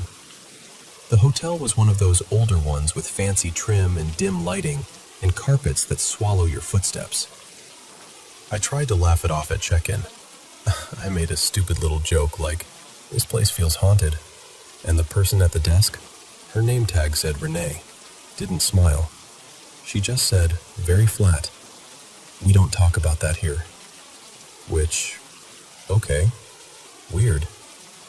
Then she tells me they upgraded me and hands me a key for room 1127. She explains it's a corner room, kind of tucked away. And she's not kidding. To get to it, you had to go down one hallway, step through a little side section like a mini corridor, and the room was there by itself, like it didn't belong to the rest of the floor. When I opened the door, the room was huge, like borderline suite, old furniture, lots of space, and it felt wrong. Not messy or gross, just wrong. Like the room had a mood. My phone was nearly dead, so the first thing I did was plug it in. And here's where it starts getting stupid. Every time it would begin charging, the battery would plummet instead. Like it was draining faster because it was plugged in. I tried different outlets. Same thing. I remember actually staring at the battery percentage like, this is impossible. I tried calling my cousin Theo because I wanted to laugh about it and calm down. The call connected, but all I could hear was static, like an old radio between stations. My email worked fine. My internet was fine. Just the call was a mess. Then Theo's voice cuts through and he goes, why are you whispering? And why do I hear other people? And I swear to you, I wasn't whispering. I wasn't even talking. I was standing there with my phone in my hand, staring at the screen like an idiot. Then I hear a creak behind me. I turn around and the hotel room door is slightly open. Not wide open, just cracked. Like someone had gently pulled it an inch or two. I know I shut it when I came in. It was heavy, solid wood, and it took effort to close. I walk over, put my hand on it, and the second my fingers touch the edge, it slams. Not like a soft latch, like a full-body, shake-the-room slam. It was so loud my heart started hammering instantly, adrenaline straight to the throat. And the thing is, I didn't push it. I barely touched it. At that point, I'm doing that mental bargaining thing. You're tired. You're anxious. Stop being ridiculous. So I decide to shower and reset. The bathroom mirror was spotless, like weirdly perfect. No streaks, no smudges, nothing. I take this really hot shower, the kind that fogs everything. Steam rolls across the mirror, and I'm watching it cloud over. And then, right in front of me, letters start appearing through the fog like someone is tracing with a fingertip. Slowly, clearly. 11:27. Not backwards, not messy, like someone wrote it on purpose. I just stood there frozen, water still running, heart pounding so hard it felt like it was shaking my ribs. I remember whispering, "Nope," out loud without even thinking. I left for dinner with a coworker almost immediately, like I needed to be around another human being in a different building under bright lights. I tried to act normal through the meal, but I felt like I was buzzing inside. When I came back, I went straight to the front desk and told them I couldn't stay in that room. I didn't even try to sound cool about it. I told them the phone thing, the door, the mirror, everything. And the person at the desk didn't look surprised. They just said, "You're not the first," and moved me to another room. Only problem? I had to go back and get my stuff. Once the lights are on, I start shoving things into my bag as fast as I can. And then it happens. Every hair on the back of my neck rises at once. That unmistakable feeling of being watched. Not imagined, not maybe. Like eyes on you. I stopped, took a breath, and I said, out loud, something like, "I'm leaving. I'm taking my things and I'm going. I understand you want me out." And I don't know why, but I tried to say it calmly, like you talk to a nervous animal. I packed the rest of my stuff without looking into any mirrors, without turning my back on corners, and I left. The new room was mostly fine. Mostly. I still heard running in the hallway at around 2 or 3 in the morning, like fast footsteps that didn't sound like a sleepy guest. And once, I woke up to a loud bang on my door. I didn't open it. I didn't even move. I just waited until I couldn't hear anything anymore. But the strangest part was what happened after the trip. For weeks, maybe a month or 2, I felt like someone had scooped the energy out of me. I was tired, down, unmotivated. Not normal, work-stress tired. More like I couldn't find the brightness in anything. I didn't have a reason. Nothing in my life had changed. I just felt heavy. And then, slowly, it faded. It's been years now, and nothing like that has happened again. But those 3 moments, especially that hotel room, I carry them like little stones in my pocket. I can live my life, laugh, be normal. And then once in a while, I'll remember the closet door flying open, or the little girl with the stuffed rabbit, or that number forming on a fogged mirror like a message meant only for me. And I still don't know what any of it was, but I know what it felt like.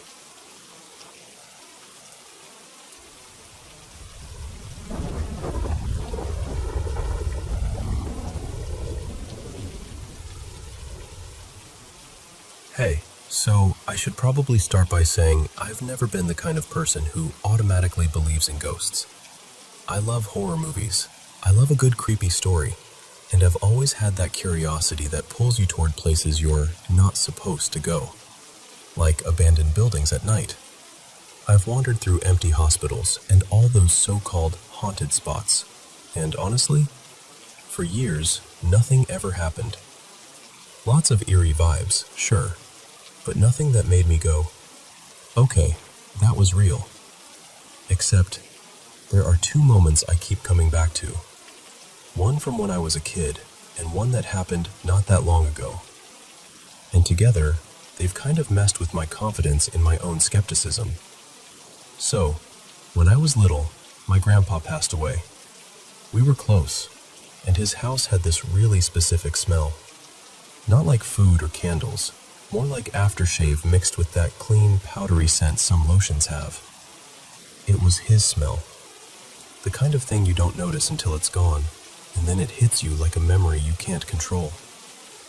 A few days after the funeral, I was home alone. Quiet house, middle of the afternoon, normal light through the windows, nothing spooky. I was just walking down the hallway, and suddenly I smelled it.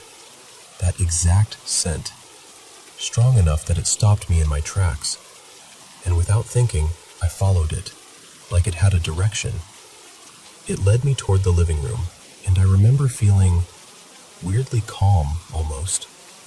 Like my brain went, "Oh, there you are." But the second I stepped into the room, it just vanished. Not faded, vanished. Like someone flipped a switch and the air went blank. I stood there for a long time, kind of frozen, staring at nothing, trying to make sense of what I just felt. And for years I told myself, maybe that was him. Maybe he came by one last time to check on me. Then I got older, and the practical part of my brain kicked in. Maybe it was grief. Maybe it was my imagination. Maybe I'd picked up the scent from something. Clothes, a pillow, whatever. And I'm aware childhood memories can be slippery. But the thing is, I still remember it so clearly. That's what creeps me out. Not in a horror movie way. More like a soft, unsettling question that never fully leaves. Okay, so that was the first thing. The second one is the reason I can't just laugh this off anymore. This happened last summer. My friend Mara and I were out late, walking near this old psychiatric hospital on the edge of town. One of those places that looks wrong even in daylight. Broken windows, weeds up to your knees, that heavy silence like the building is holding its breath. It was a warm night, totally clear. No fog, no mist, nothing like that. We weren't even inside, just outside, looping around the grounds like idiots who think they're fearless. I had a flashlight, but I kept it on the low setting to save battery. We're walking, talking quietly, and I sweep the beam ahead of us, and suddenly there's this white shape in the light. It wasn't a reflection. It wasn't like, oh, that's a plastic bag. It had presence.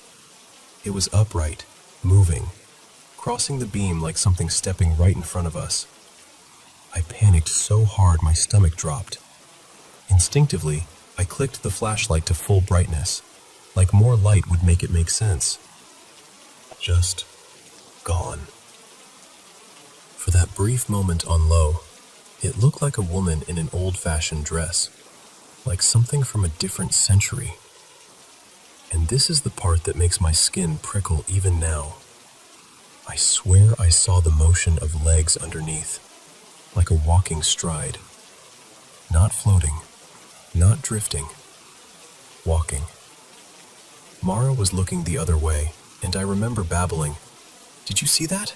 Did you see that?" And she went really still and said something like, "I didn't see it straight on, but I saw something white out of the corner of my eye." We stood there arguing with reality for a minute. Then we tried to recreate it, pointing the flashlight at different angles, stepping around, trying to force it to be logical. Maybe a weird glare, maybe dust, maybe something on the lens. But there was nothing. No fog, no reflective sign, no fabric caught on a branch. Nothing that could have made a human-shaped white figure appear for 1 second and then vanish like it never existed.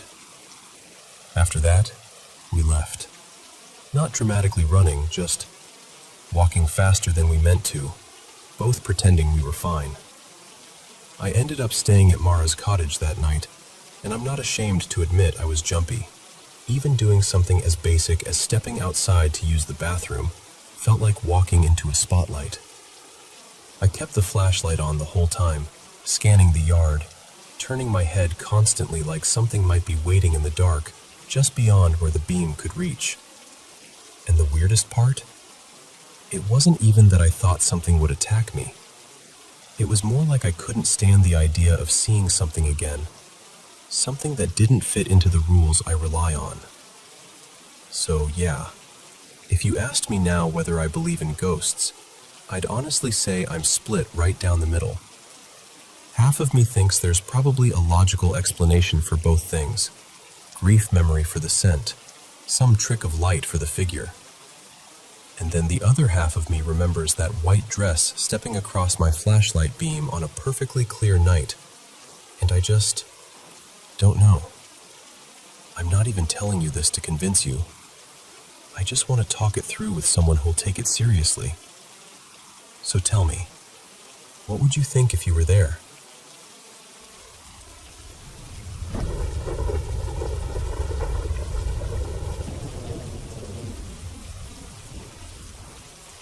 So, my partner Eli and I have been through plenty of weird life stuff, right?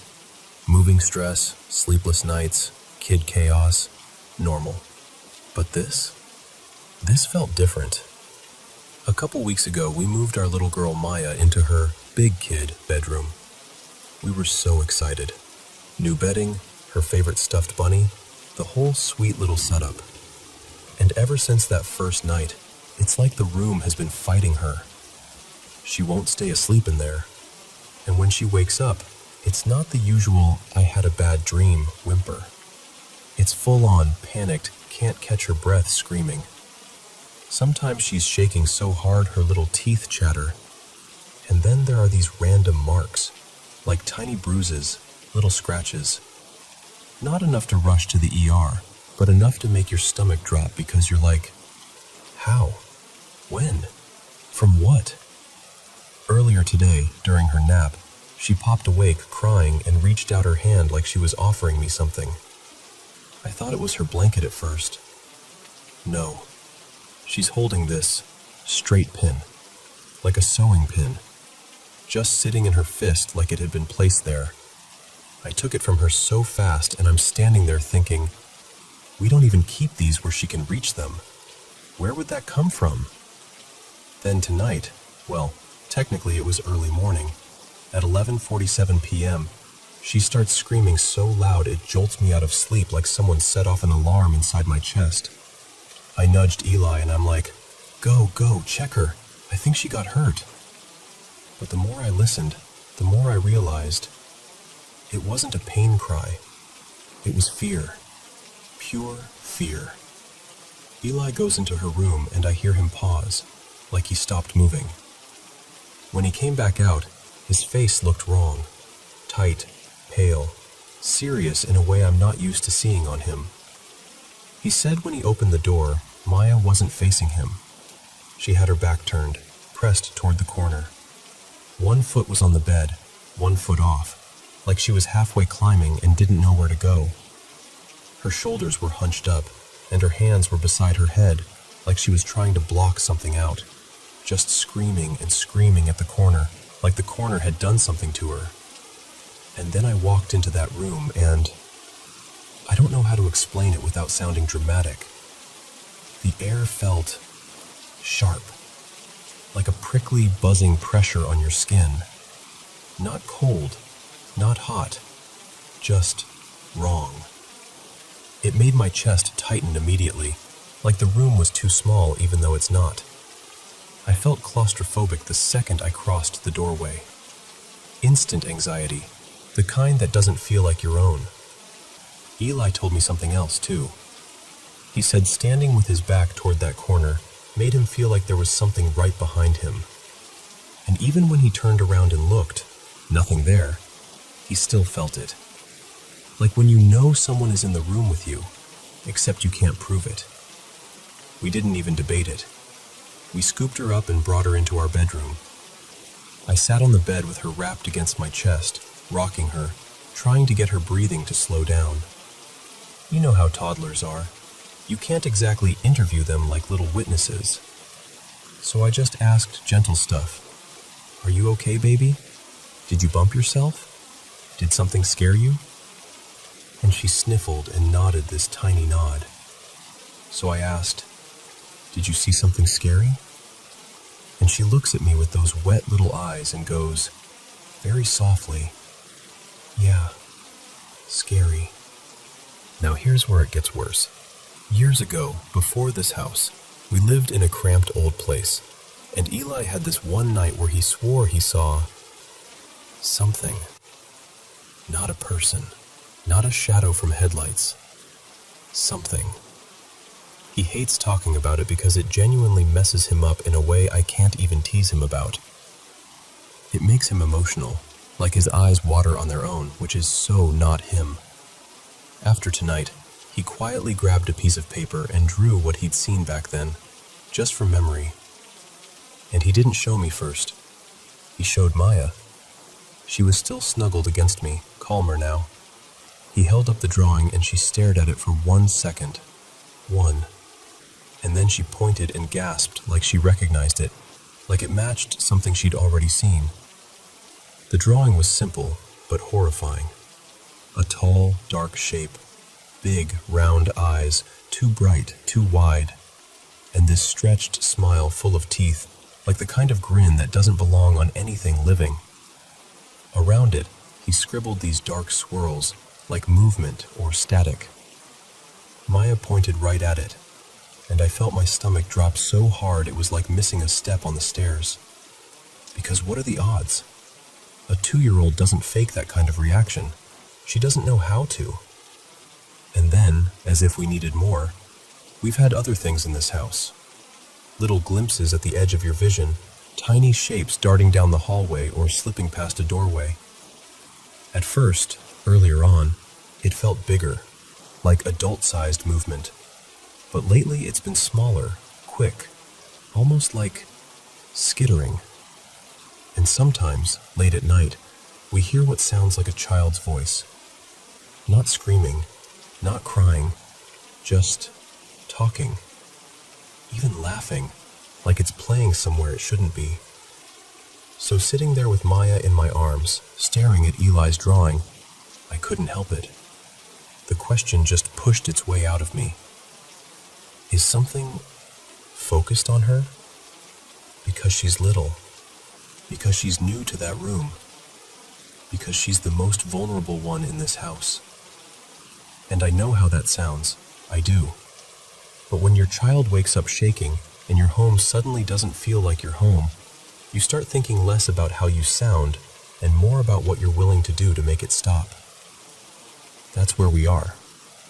Right now, she's asleep in our room, and I'm watching her chest rise and fall like it's the only thing keeping me tethered. And I keep thinking about that corner, about that pin in her hand, about the way she pointed at that drawing like she knew it. And I can't shake this feeling that whatever it is, it's not just passing through. It's been here, and it noticed her.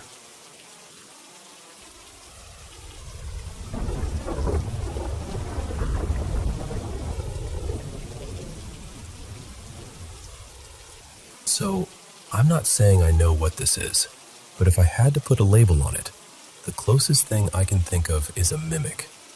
And yeah, maybe that sounds dramatic, but it's been happening for so long and in so many different places that I can't really shrug it off as a one-time weird moment. I've lived in the same house for most of my life, an old, familiar place where everything has its spot and every creak has a meaning. And for years, like years, I've heard voices call my name. Not just random sounds, clear voices. Sometimes it's my mom, sometimes my brother Jamie. Once in a while it even sounds like me. And the weird part is, it'll happen when no one's home. At this point, I'm almost embarrassed to admit it, but I've gotten used to it. It's like living next to a train track. You stop noticing the rumble unless you really focus on it. Most of the time, I ignore it. But every now and then, it catches me off guard, and I respond without thinking. Like, yeah? Or, what? And of course, nothing. No answer. No footsteps. Just empty air and that strange little pause afterward, where you feel like your body is waiting for reality to make sense again. It doesn't even stay confined to my house either. That's what gets me. I'll hear it at work too. Especially there, actually. I've heard coworkers call my name, like right behind me. And when I turn around, they're just staring at a shelf or stalking something, totally in their own world. I'll ask, "Hey, did you need me?" And they'll blink and go, "No, I didn't say anything." Like I'm the one being weird, which, fair. But the scariest moment? The one that still makes my skin prickle when I think about it. I was at work late one evening, cleaning up with a coworker named Tessa. We were side by side, wiping down a counter. Totally normal, mindless end-of-shift stuff. And then this voice, this woman's voice I didn't recognize, leans in so close it felt physical and whispers my name right into my ear. Not shouted, not from across the room, not muffled like it came from a hallway. Right there, like lips almost touching my skin. And I swear to you, I felt it. The tiniest warmth at the side of my neck, like breath. I froze so hard my whole body went tight. My skin got that buzzing, tingling feeling, like every hair had decided to stand up at once. I didn't even want to turn around, because my brain was already filling in the shape of what might be standing behind me. Tessa didn't react at all, not even a flinch, which somehow made it worse. Then there was another moment, older, but it stuck with me because of how convincing it was. I've always been a restless sleeper, not the kind of person who falls asleep in 5 minutes and stays that way. More like, I'm always half floating. Eventually it turned into full-on insomnia for a while. One night, years ago, I was in that thin, miserable state between sleep and wakefulness, when you don't know how long you've been staring at the dark. And suddenly I hear my dad's voice, Ed, shouting my name the way he does when he's furious. Not casual, not playful. That sharp, get down here right now kind of voice. I reacted automatically. I stumbled out of bed, heart pounding, and started heading downstairs without even thinking. And it wasn't until I reached the bottom step that I realized the house was pitch black. All the lights were off. No TV noise, no kitchen sounds, nothing. Still, I went looking. Kitchen first. Living room. Empty. Then I cracked open the basement door where his room was, and I called out, "Dad? Did you call me?" And he answers, groggy and confused, like I'd just woken him from a dead sleep. "No. What are you talking about?" What makes it even stranger is how it comes and goes. Sometimes it'll stop for a month or two, and I'll almost convince myself I imagined the whole thing. And then, one random day, bam, my name again. Like it's checking in. Like it's reminding me it's still around. And the thing is, it doesn't feel malicious. Not usually. That's why when I say scary, I almost feel like I have to put it in quotes.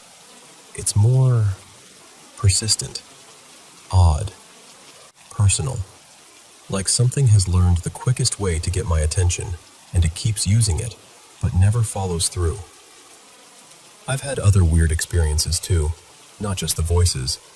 Things moving when they shouldn't. Once, a decorative ceramic dish that had been sitting on a high shelf forever, seriously, like close to 2 decades, just tipped and slid off like something nudged it. It shattered on the floor and barely missed my grandpa's head. That one shook me up because it felt less like spooky and more like someone could have gotten hurt. And then there's something else I almost hesitate to even bring up because it sounds so out there. A few years ago, maybe 5, I was being reckless and curious and had this stupid idea. Before going to sleep, I spoke out loud into the room, basically inviting something, anything, to come close and interact with me. And that night, I slept better than I had in a long time. Not in a drugged way, in a calm way. like the air in the room had settled. I woke up a few times, but each time it felt like gentle comfort, like soft fingertips brushing my cheek, like someone carefully smoothing my hair back, tucking it behind my ear. I didn't open my eyes. I'd promised I wouldn't. But I remember feeling safe, taken care of. Months later, I tried again, because of course I did. And again, it felt gentle, but this time there was something else in it, like a warning. Not threatening, more like urgent, like whatever it was wanted me to understand. Don't do this again. Not because it would hurt me, but because something else might notice. So I stopped. I haven't tried since. But here's the part that really messes with my head. The voices were happening long before that. The name-calling, the mimicry, whatever you want to call it, was already part of my life. It didn't start because I invited something in. It was already there, or already with me. So I keep turning it over in my mind. Do mimics stick around permanently? Can something like that follow a person for years, across different places, and still never escalate? Why would it keep calling my name like it wants me to answer, and then do nothing when I do? I'm honestly open to other explanations. I'm not married to the idea that it's a mimic. I just don't understand the pattern, how personal it is, how long it's lasted, and how it somehow manages to feel both familiar and wrong at the exact same time. And I guess, if I'm being really honest, I'm not just asking what it is. I'm asking why it's been saying my name for most of my life, like it's trying to remind me I'm not alone, even when I am.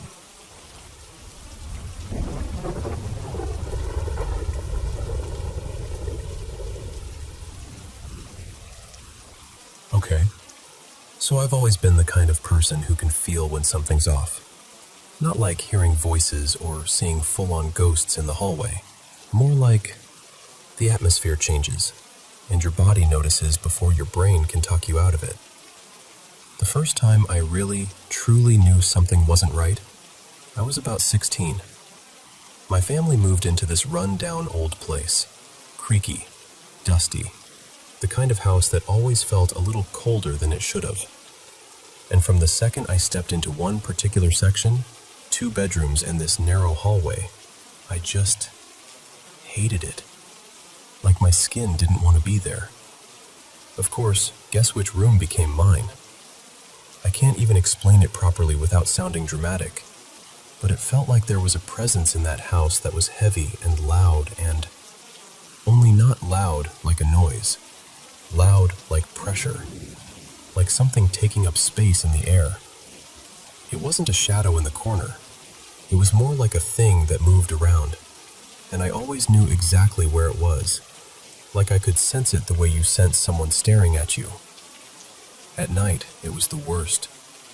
I'd lie there trying to sleep, and I could feel it coming closer and deliberate, until it was like it settled right on top of me, crushing. Dense. My body would freeze.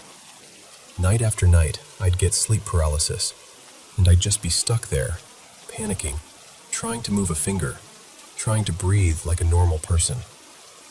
Even during the day, I'd be in the living room, just sitting there, and suddenly, I'd feel it approach. That creeping dread, like being hunted. I started sleeping over at my grandparents' place any chance I got. And the weird part was, it only happened in that house, nowhere else. A few years later, different house, also kind of shabby, also old. And this time, it wasn't me. It was my twins. They were about 3, still little enough that they said things bluntly without any sense of how terrifying they sounded. They started talking about the man, just casually, like, "Oh yeah, the man sits in the sunroom," or "the man lives in the wall." And they'd point to this exact spot along the hallway, like it was the most obvious thing in the world. They said he was nice, and that he protected them from the girl. And the girl freaked them out. They'd be halfway down the hall and then suddenly sprint back into the lounge like their shoes were on fire, yelling that they couldn't go that way because the girl was there. They described her the same way every time. About 5 years old, pale white skin, black hair, black eyes, little cuts on her, barely dressed, and she'd hiss at them if they looked at her, like an angry animal. They insisted she lived in my sister Jade's cupboard. And the creepy detail, the back of that cupboard lined up with the same wall the kids swore the man lived in. They didn't understand the layout, obviously, but they kept saying very matter-of-factly, "Lots of people live in there." We tried to look up the house history. Nothing useful. No stories, no records that made it make sense. Just that. Then fast forward again. Another house. Older, but honestly, we'd been fine there for a while. No weird vibes. No drama. And then one day, it's like a switch flipped. One of the twins, Mia, suddenly refused to go to bed. Not the normal kid stuff. Not, "I want water," or "I had a bad dream." She was terrified in a way I can still picture in my head. She also started hating this specific toy in her room, an old doll pram we'd been given secondhand. She told me there was a black man with a tall hat who pushed the pram back and forth at night. Back and forth. And the wheels squeaked so loudly she had to cover her ears. She said he wanted her to look, like he was trying to make her watch him, but she'd hide under her blanket and refuse. But around the same time, I started having these awful, vivid nightmares, always about trying to protect my kids from being taken. Like, we'd be in crowded places, and I'd be grabbing them and pulling them back, and I'd wake up sweating, heart racing, already stressed before the day even started. I started dreading sleep. And then, one night, this is the moment I can't rationalize away. I woke up from one of those nightmares and went to the bathroom. On the way back, I looked down the hallway, and I swear there was something at the end of it. Not a person exactly, more like a shape where a person shouldn't be. So, half asleep and annoyed and scared, I whispered, "If there's something there, leave us alone." And the hallway lights snapped on. I just stood there, frozen, because it wasn't like a faulty switch. It was instant, clean, like a response. Still, somehow, I didn't fully connect it until the other twin, Lila, brought it up. I asked her to brush her teeth one evening, and she walked into the bathroom, then bolted back and jumped onto my bed like she'd been chased. She looked at me and goes, "Mom, I know you're not going to believe me because it's not real, but it is." And she described the exact same tall hat man. Said he'd been around the house for weeks, following her, watching her when she was in her room or when she was in the bathroom. I asked if she'd told her sister. She said no. So I called Mia in. And listening to them talk to each other, honestly, it was horrifying. They kept finishing each other's sentences, agreeing on little details, reacting like, "Yes, that." It was like they'd been carrying it separately and finally realized they weren't alone in it. That night, we dragged that doll pram out and basically threw it out the front door like we were in a movie. And yeah, we did the whole cleanse the house thing. Salt, incense, windows open, the whole crunchy ritual. And after that, nothing. It stopped. Completely. After that, we moved again, because apparently my life is just a tour of haunted real estate, and this next place had two totally different vibes. I kept seeing this soft, pale presence. Not a face, not a figure, more like a white mist at the edge of my vision, drifting past a doorway. It didn't feel threatening, so I'd just keep washing dishes or folding laundry like, okay, weird, anyway. But in that same house, Mia refused to sleep in the bedroom she was meant to have, because of what she called the big lady.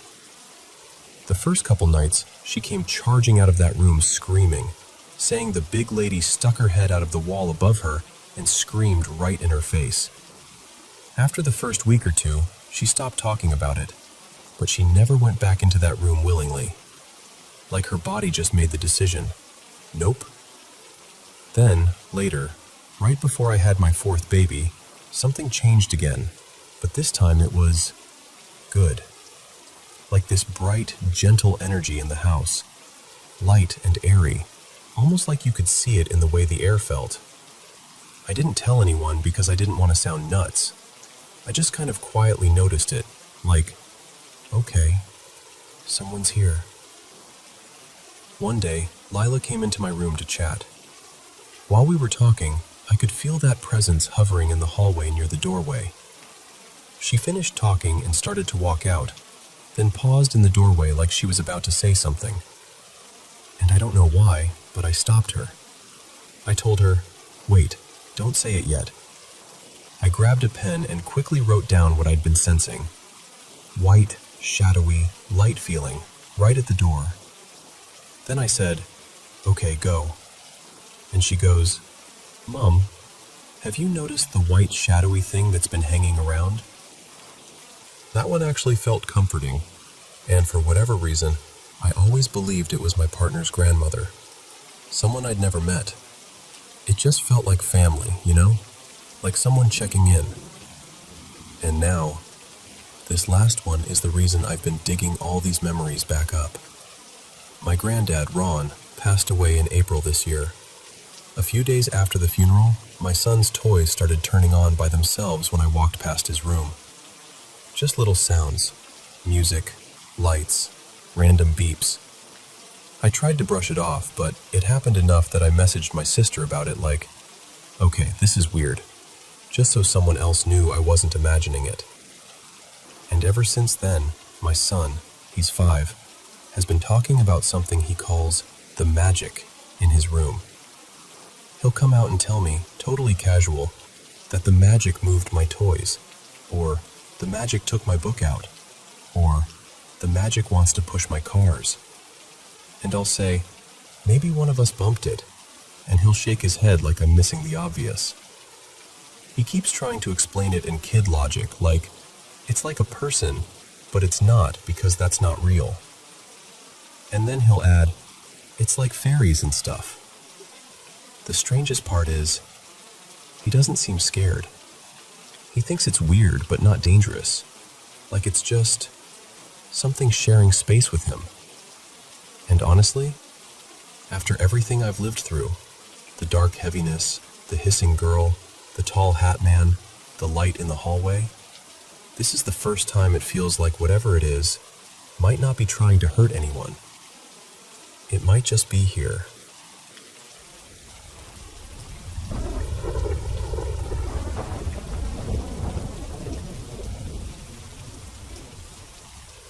So, I don't talk about this a lot, because it still makes my skin prickle if I sit with it too long. But back in the mid-2000s, my family, there were 6 of us then, lived in what used to be military housing up in Northern California. It had that weird, leftover feeling some places get, like the walls remember things you don't. Most of what happened there involved these figures. That's the only word that fits. They were shaped like people, but they weren't people. Imagine a human outline filled in with dull gray or oily black, like a smear that learned how to stand up. No real features, just lighter patches where a mouth and eyes should be. That's it. Flat and blank and somehow still watching. And they didn't rush at me or do anything dramatic. That almost made it worse. I'd catch them leaning halfway out from behind a doorway or peeking around a corner, like they were testing whether I'd notice. Just hovering there, head tilted, eyes locked on me. The second I'd fully look, they'd slide back out of sight. Quiet, patient, like they had all the time in the world. A couple times it wasn't even a full figure. I remember seeing one that was just a torso, low to the ground like it had been cut off or sunk into the floor. No legs, no arms, just that same gray mass with the pale, unfinished face. My brain kept trying to label it as a trick of light, but my stomach didn't buy it for a second. There was only one that looked different, and I can still picture it more clearly than I want to. This tall man, and I'm using that word loosely, had something like a deep red stole or scarf draped over his shoulders, hanging down the front of his chest. He reminded me of a priest or someone ceremonial, but still smooth and featureless like the others. The red was the only real color any of them ever had, and it made him stand out in a way that felt intentional, like he wanted to be remembered. Then there were the things that didn't involve seeing anything at all. My sister, Marisol, told us she woke up one morning and felt this warm dip on her mattress, like someone had sat down right next to her. Not just an impression, like a body's weight pressing the bed. And the spot was warm too, like a person had been there long enough to heat the sheets. She froze, of course. Then she ran to get our brother Eli, because she didn't want to be alone with it. And he came in, all brave for about 3 seconds, until he saw it too. The mattress was pressed down, like someone invisible was perched there, and when he touched the spot, he jerked his hand back and went pale because it was warm. Warm like skin. Another thing everyone in the house heard, multiple times, was the swords. My dad had these decorative blades stored upright in the living room, kind of fanned out in a stand. Nothing fancy, just something he liked, something he'd collected. And late at night, when all of us were in our rooms and the house had gone still, we'd hear this sharp, metallic ting, then another, like someone flicking the blades with a fingernail. Not a crash, not like they fell, more like a deliberate little tap, one after another, as if whoever was doing it wanted us to know they were in there with them. And we didn't have pets then. No cat, no dog, nothing that could bump a stand or wander around at night. Just us, in our rooms, listening to metal sing out in the dark. We'd been in that place for years, and the tension had kind of become normal, which is a scary thing to admit. Like you can get used to being on edge. When the lease ended, we were so relieved we didn't even move far. We just relocated to the house next door in the same row, like we were sidestepping away from something we didn't want to name. On moving day, my stepdad Ronan and I carried boxes of pantry stuff, canned food, jars, all that heavy, clunky kitchen weight, from the old place to the new one. Before we left the old house that last time, we were careful. We shut every drawer, closed every cabinet. We double-checked the windows, locked the doors. I even remember the click of the deadbolt, because it felt like finally putting a lid on something. We walked next door, unloaded, chatted with the rest of the family for a few minutes, and then realized we'd left behind a couple things. Small stuff, nothing important. So Ronan and I went back, and when we opened the door, every cabinet in the kitchen was standing wide open. Drawers pulled out like someone had yanked them all at once. It looked like the whole room had thrown up its hands. I remember just standing there with my mouth open, trying to come up with a normal explanation. But nothing fit. The windows were still locked. The doors were still locked. We'd been gone such a short time, and we'd been right next door.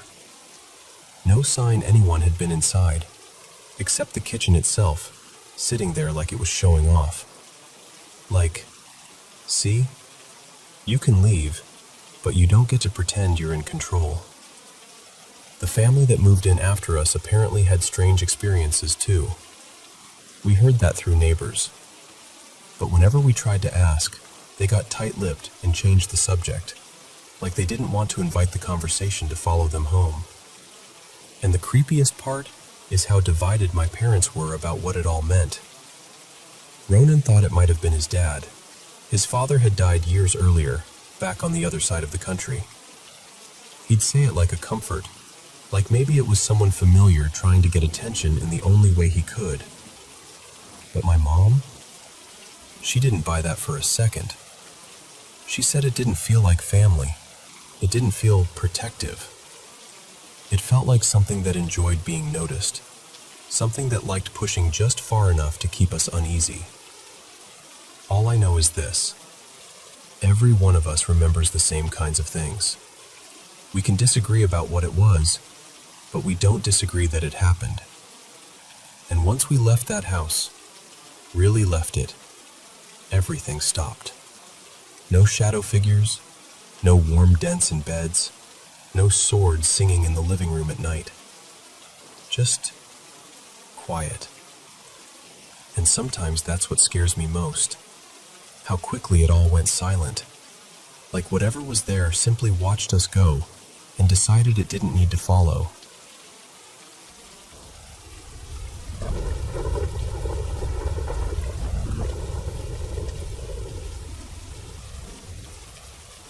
Hey, so I'm kind of nervous even saying this out loud, but I really could use some outside perspective. I live in Brooklyn with my partner Eli, and he's originally from upstate New York. Whenever we get a little stretch of time off, we drive up to see his parents. They still live in the house where he grew up. Quiet road, lots of trees, the whole vibe. Here's the thing. For the first few years I was going up there, I felt totally fine in that house. Like, normal. Cozy even. Nothing weird, nothing unsettling. But earlier this year we went up for a long weekend while his parents were out of town. And the first night we got there, something happened. We pulled in after dark, and we both saw something outside. Hard to explain. Just this movement near the edge of the yard where there shouldn't have been anyone. We kind of laughed it off at first, like, okay, deer? A neighbor? But then later, when we were in bed, lights off, the room totally dark, I heard a voice, clear as day, right near the doorway, like someone was standing just inside the room. It said, "Hi." Not shouting, not a whisper either, just a calm, casual, "Hi," like it was normal for a stranger to greet me in the dark. I froze. My whole body went tight. I remember staring into the blackness, trying to convince myself it was Eli messing with me. Except he was right next to me, and I could tell by his breathing he hadn't moved. I didn't want to feed it by reacting, so I just laid there pretending I didn't hear it, even though my heart was pounding so hard it felt like it was shaking the bed. Since that night, the house feels different to me, but not everywhere. It's specific. The basement, and the driveway area right outside the basement door. And what's strange is, there's no obvious reason for the basement to feel bad. Eli used it for years as his little workshop, creative zone. He painted down there, recorded music, built stuff, stayed up late having these big personal growth moments, you know? He loves it. To him, it's like his comfort cave. His parents built the place, and as far as I know, they're the only people who've ever lived there. No tragic backstory, no creepy history anyone's mentioned. It should feel neutral.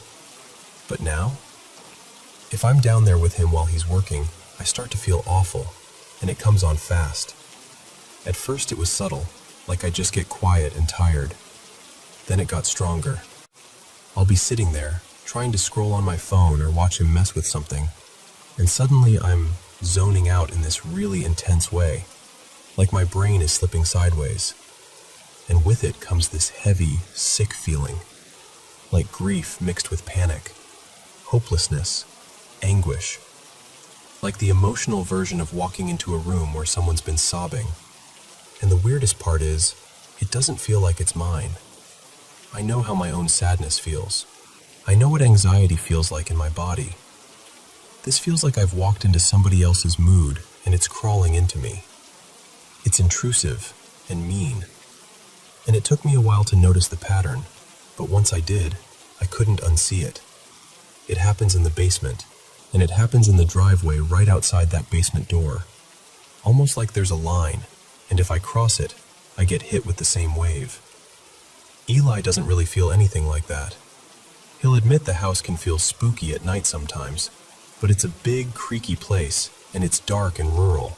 So honestly, that part feels normal. He has noticed I get weird down there, though. Like he'll ask, "Are you okay?"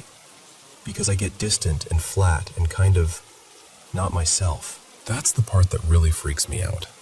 The second I leave the basement area, it's like the feeling drops off a cliff. I'll walk upstairs and suddenly I can breathe again.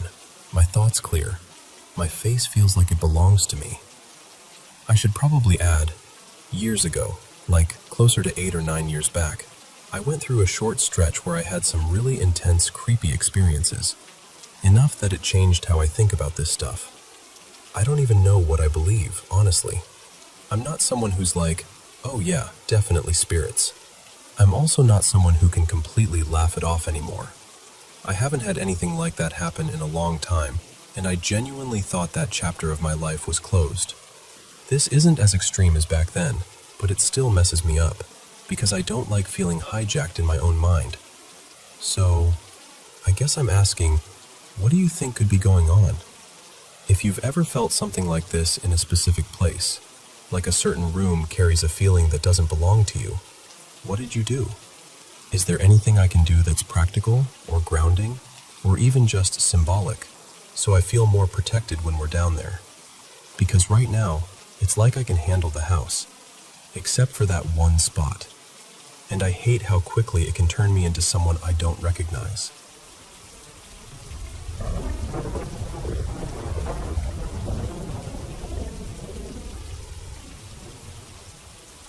So, I'm not even sure how to package this in a neat little box for you, but I'm going to try, because I've been carrying it around for a long time. Back in 2013, I was living in a coastal pocket of the Mid-Atlantic, working for a state environmental office. Nothing glamorous, mostly compliance work. My job was basically, here's a permit, here's a blueprint, go to the property and make sure what they built matches what they promised. Docks, bulkheads, little piers that cut through marshland into the bay. A lot of measuring. A lot of awkward, hi, I swear I'm not trespassing, conversations. One afternoon, I had a short list of site visits, and one of them was a dock allegedly built behind a house that backed up to a salt marsh. The neighborhood was the kind of place where every driveway looked like it cost more than my entire yearly salary. Big homes, manicured hedges, boat lifts, the whole quiet wealth thing. And then I pulled up to this address. Right away, it looked wrong. Not just needs repairs, but like it had been dropped there from a totally different reality. On the corner were 2 gorgeous, modern homes, fresh siding, perfect landscaping, bright windows. But the house I was supposed to inspect looked like it was halfway to collapse. Warped, rotting wood, shingles curling off the roof, weeds swallowing the yard. It had that defeated, abandoned look, like it had been losing a slow fight with the sea for decades. Except for one detail. The white picket fence. That fence was immaculate. Bright, clean, straight as a ruler, like someone had painted it that morning and stood back proudly to admire their work. It didn't match anything else about the place.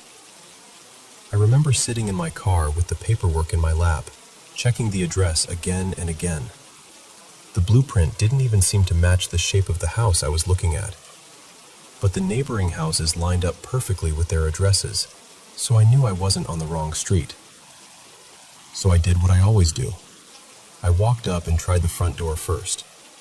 The storm door was hanging open. The inner screen door was shut, but it was torn in a couple places like an animal had clawed through it. I knocked, rang the bell, knocked again, louder. Nothing. And that was weird because who leaves their front door open in a neighborhood like this? I waited, listening. No footsteps, no TV, no voices. Just that coastal quiet, distant gulls, faint wind. My next thought was, okay, they're probably in the backyard. That happens all the time. So I went to head around the side of the house and realized I couldn't. The fence ran seamlessly along the property line and connected into the neighbors' fences like one continuous wall. And there was no gate, not on either side. No latch, no break in the line. Just a clean, tall, pristine barrier. That's when I started feeling Not scared exactly, but unsettled. Like my brain was trying to fit puzzle pieces together and they refused to connect. Still, I figured I could at least peek into the backyard, see if the dock existed, take a couple notes, and call it a day. I tried to look through the fence slats, but the angle was all wrong. So I grabbed the top rail and pulled myself up enough to look over. And what I saw made my stomach drop in the strangest way, because it was so blank. A perfectly square yard, completely level. Grass trimmed so close and evenly it looked like turf on a putting green. Not a toy, not a chair, not a tree. No flower beds, no shed, no little path worn into the lawn. Nothing. Just this unnaturally flawless green rectangle, like somebody had drawn backyard from memory without ever actually standing in one. And I remember thinking, how? How is this grass so perfect if there's no way to get equipment back here? Which made absolutely no sense, because the whole point of this permit was a dock. Why build a dock you can't reach? Why buy waterfront property and then wall yourself off from the view? I stood there, staring, trying to make it make sense. And at that point I decided, all right, this is a wash. I'll report I couldn't access the backyard. Annoying, but not unheard of. As I walked back toward my car, I glanced at the front door again, still open, and that little voice in my head went, someone has to be inside. This can't be nothing. So instead of leaving, I drifted toward the front windows. The glass was grimy, and the curtains were this faded, dusty lavender. I found a small gap in the fabric and leaned in just enough to see inside. And it was worse. The interior looked like the house had been drowned and then forgotten. The walls were blotched and peeling. The carpet was shredded and bunched up in heaps, like someone had ripped it apart and left it there. There was no furniture, no lamps, no photos. Nothing that said, a person lives here. Just emptiness and decay. Then the smell hit me. At first it was faint, just a whiff when I leaned close. But the more I stood there, the more it crawled into my lungs. Sour, salty, rotten.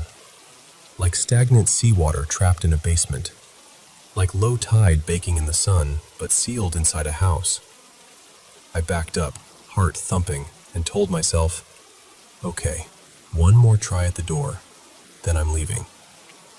I stepped onto the porch, called out, hello? Anyone home? No answer. I tried again, louder, and introduced myself. Name, office, why I was there, the whole professional script. Still nothing. And I don't know why. Honestly, I still don't. But my mind went to the worst case scenario. What if someone is hurt? What if this place was broken into? What if the open door isn't carelessness, but something else? So I opened the torn screen door and stepped inside. Just one step. Then life got busy.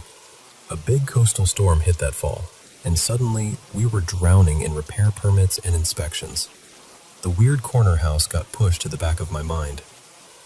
Until the next year, when that old permit resurfaced in my stack. I stared at it for a long time before I finally drove back out there. Camera in my bag this time, determined to at least document whatever I could. I turned onto the street, slowed as I approached the corner, and the house was gone.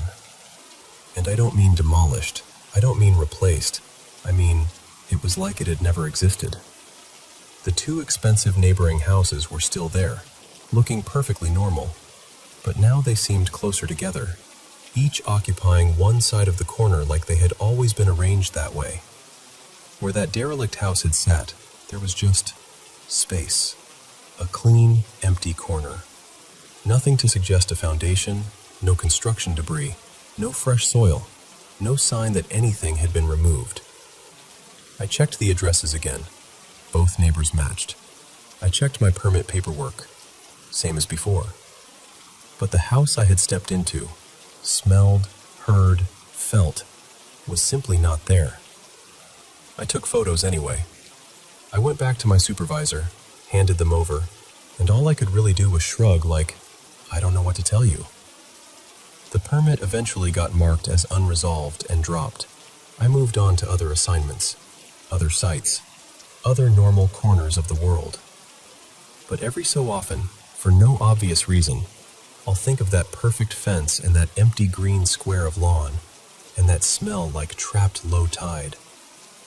And I still get that same cold little twist in my stomach, because I know what I saw, and I know what I felt, and I don't know where that house went, or if it was ever there at all.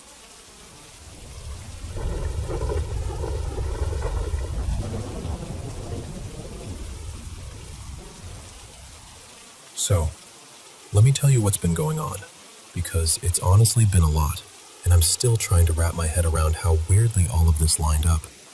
A little while ago, I reconnected with an old friend. His name's Darius, and I started hanging around him and his son's mom, Kiara. At first, I was happy about it, like, okay, cool, we're all grown now. But the thing is, they argue constantly. Like, it's not just little bickering. Every hangout somehow turns into drama, tension, raised voices, the whole thing. And I didn't really realize how much that energy was getting into my space until stuff started happening around me too. The first thing was small, but it still bothered me. I was on my way to Darius's place, and he's texting me like I'm late to something important, rushing me, pressuring me, and I ended up getting into this little fender bender.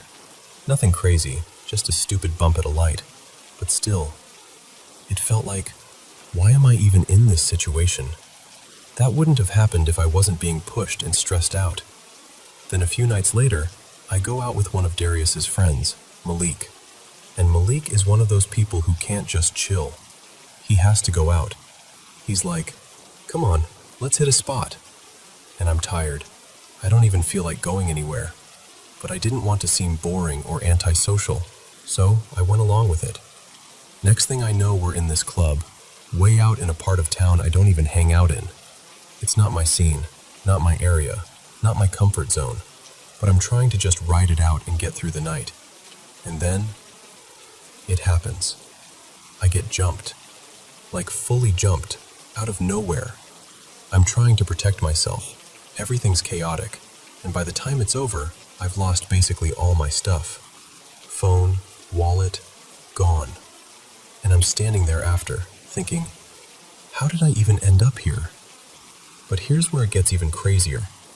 Right before that night, my mom tells me something my grandma said.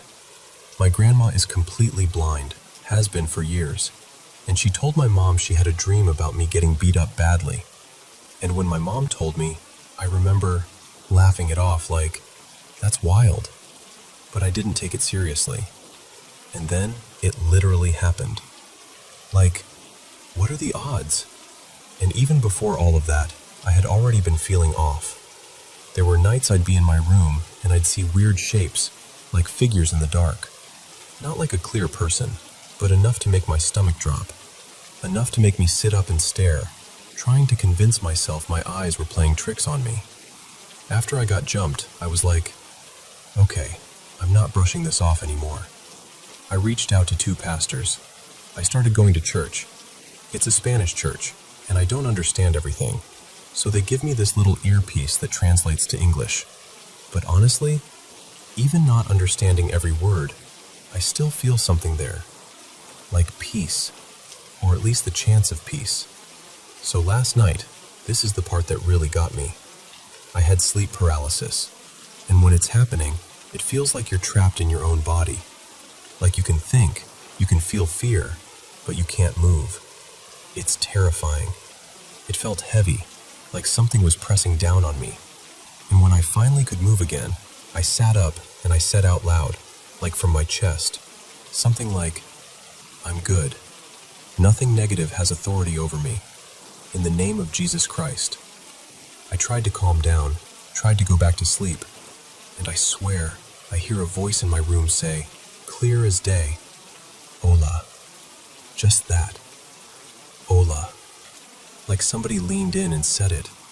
And the fact that the church I've been going to is Spanish-speaking, that made it hit even harder. My whole body went cold, and I remember checking the time when I left my room. It was 3:13 a.m.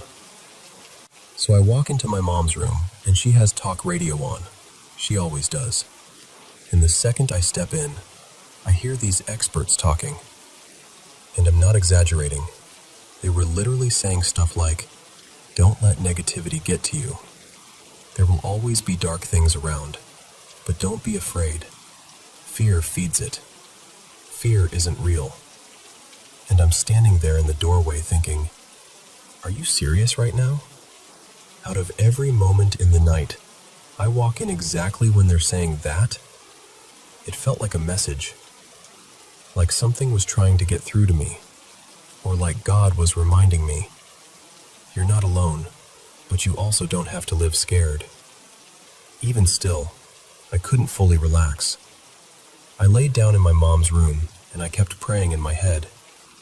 I kept repeating, over and over, something like, in the name of Jesus Christ, whatever is messing with me is not welcome. You have to go. And I'm not saying I have all the answers. I'm not even saying I understand everything that's happening. But I know this. Once I re-entered that chaotic, drama-filled circle, my life started getting chaotic too. And once I started turning back toward faith, I started noticing things more clearly. Like I could finally admit I wasn't okay, and I needed protection and peace. So yeah, that's where I'm at. Shaken up, but also waking up. And I'm going back to church again tomorrow.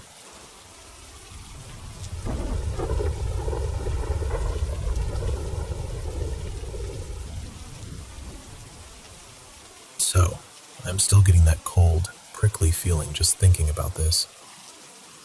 It started on a Sunday night, right after I put my little one, Mila, she's just over 2, down for bed. I'm talking the usual routine. She's sleepy but awake. I tuck her in. We do our little phrases, the whole thing. Then I head downstairs, and as I'm walking into the kitchen, I turn up the volume on the baby monitor app on my phone. It's one of those Wi-Fi ones, and the second I crank it up, I hear a voice. Not a recorded jingle, not static, an actual voice coming through the monitor. And then I hear Mila respond like she's having a conversation, like this is totally normal. The creepy part is, I only caught the very end of whatever the other voice said, because I'd literally just turned the volume up. But Mila's response made my stomach drop, because she said something about turning off the lights, using this very specific little phrase that I always say to her. Like, word for word, the same weird little way I say it. And it felt like she was replying to someone who had just said that phrase to her first. For a second I thought maybe it was me, like my own voice echoing somehow. But no, this sounded like someone else. I think it sounded like a woman, and for one horrifying heartbeat, it even sort of reminded me of my own voice. But I was so shocked, I don't trust my memory on that detail. My partner, Rowan, was right there. Just the two of us at home. We both heard it. We didn't even speak at first. We just looked at each other with that same, "Please tell me you heard that too" face. I got full body chills, like a pit opened up in my stomach. Because logically, it didn't make sense. Only Rowan and I have accounts for the monitor, and we've got 2-factor authentication turned on. If someone tried to log in, we should have gotten alerts. We're logged in on our phones, and we also have a tablet that stays in the living room, right near me at the time, totally untouched. In Mila's room, there's basically nothing that could talk, just the camera and a sound machine. No smart speaker, no voice assistant, nothing. So I did the practical thing. I called the monitor company's support line. They pulled up the device details and told me the only logged-in devices were ours. Then they checked the camera's microphone feature, the two-way talk function, and they said it hadn't been used at all that day. Like, not once. So according to them, nobody had spoken through the monitor to her. And that honestly made me feel worse, because at least someone used the microphone is an explanation, even if it's a scary one. This was nothing. No trail, no cause. Then the next evening, Monday, early evening, around dinner time, I'm in my home office. And my office shares a wall with Mila's room. And I hear 2 knocks. Not little settling house noises. 2 sharp, distinct knocks on the wall, so loud I jumped in my chair. Then maybe 20 or 30 seconds later, 2 more knocks. Then about a minute later, the same pattern again. 2 knocks. 2 knocks. I remember sitting there frozen, listening like my body had decided it didn't want to move unless it absolutely had to. And then there's this other thing, and I don't even know how to talk about it without sounding ridiculous. And she just casually walks over to her little kid-sized chair, points like she's showing me something obvious, and goes, "He's right here. He's waiting. He's standing on the chair." Like it's the most normal thing in the world. I know toddlers imagine things. I know they invent friends and stories and whole invisible worlds. I know that. But the timing of it, piled on top of the monitor voice and the knocking, it's like my brain can't separate any of it. It all feels connected, even though I can't prove that it is. Since then, nothing dramatic has happened. No more voices, no more obvious knocking. But I'm not okay. I'm completely on edge, especially because Mila's the one in that room at night, and I hate that feeling of not being able to protect her from something I can't even explain. I even did the thing I never thought I'd do. I walked through the house with Sage. Once everywhere, then again just in Mila's room. And what's wild is the knocking happened after I saged the whole house, which, if you believe in any of that, feels like the opposite of what's supposed to happen. And now I'm stuck in this awful place where nighttime makes my chest feel tight. I dread putting her to bed because I'm afraid something else is going to happen, and I won't know what to do in the moment. So that's where I'm at, trying to be rational, trying to believe there's a normal explanation, but also feeling this deep, instinctive fear that I can't shake. And honestly, if you were me, would you think paranormal? Or would you think sleep-deprived parent spiraling? Over and over. And I still don't have an answer.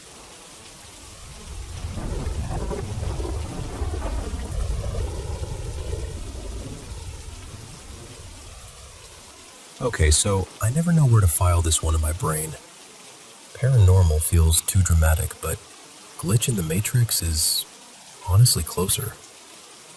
I'm 32 now, and I still don't have an explanation for what happened that night. I also don't tell it much because it sounds ridiculous on paper, like it's about a stupid cupcake. But it's one of the weirdest things that's ever happened to me. This was when I was about 16 or 17.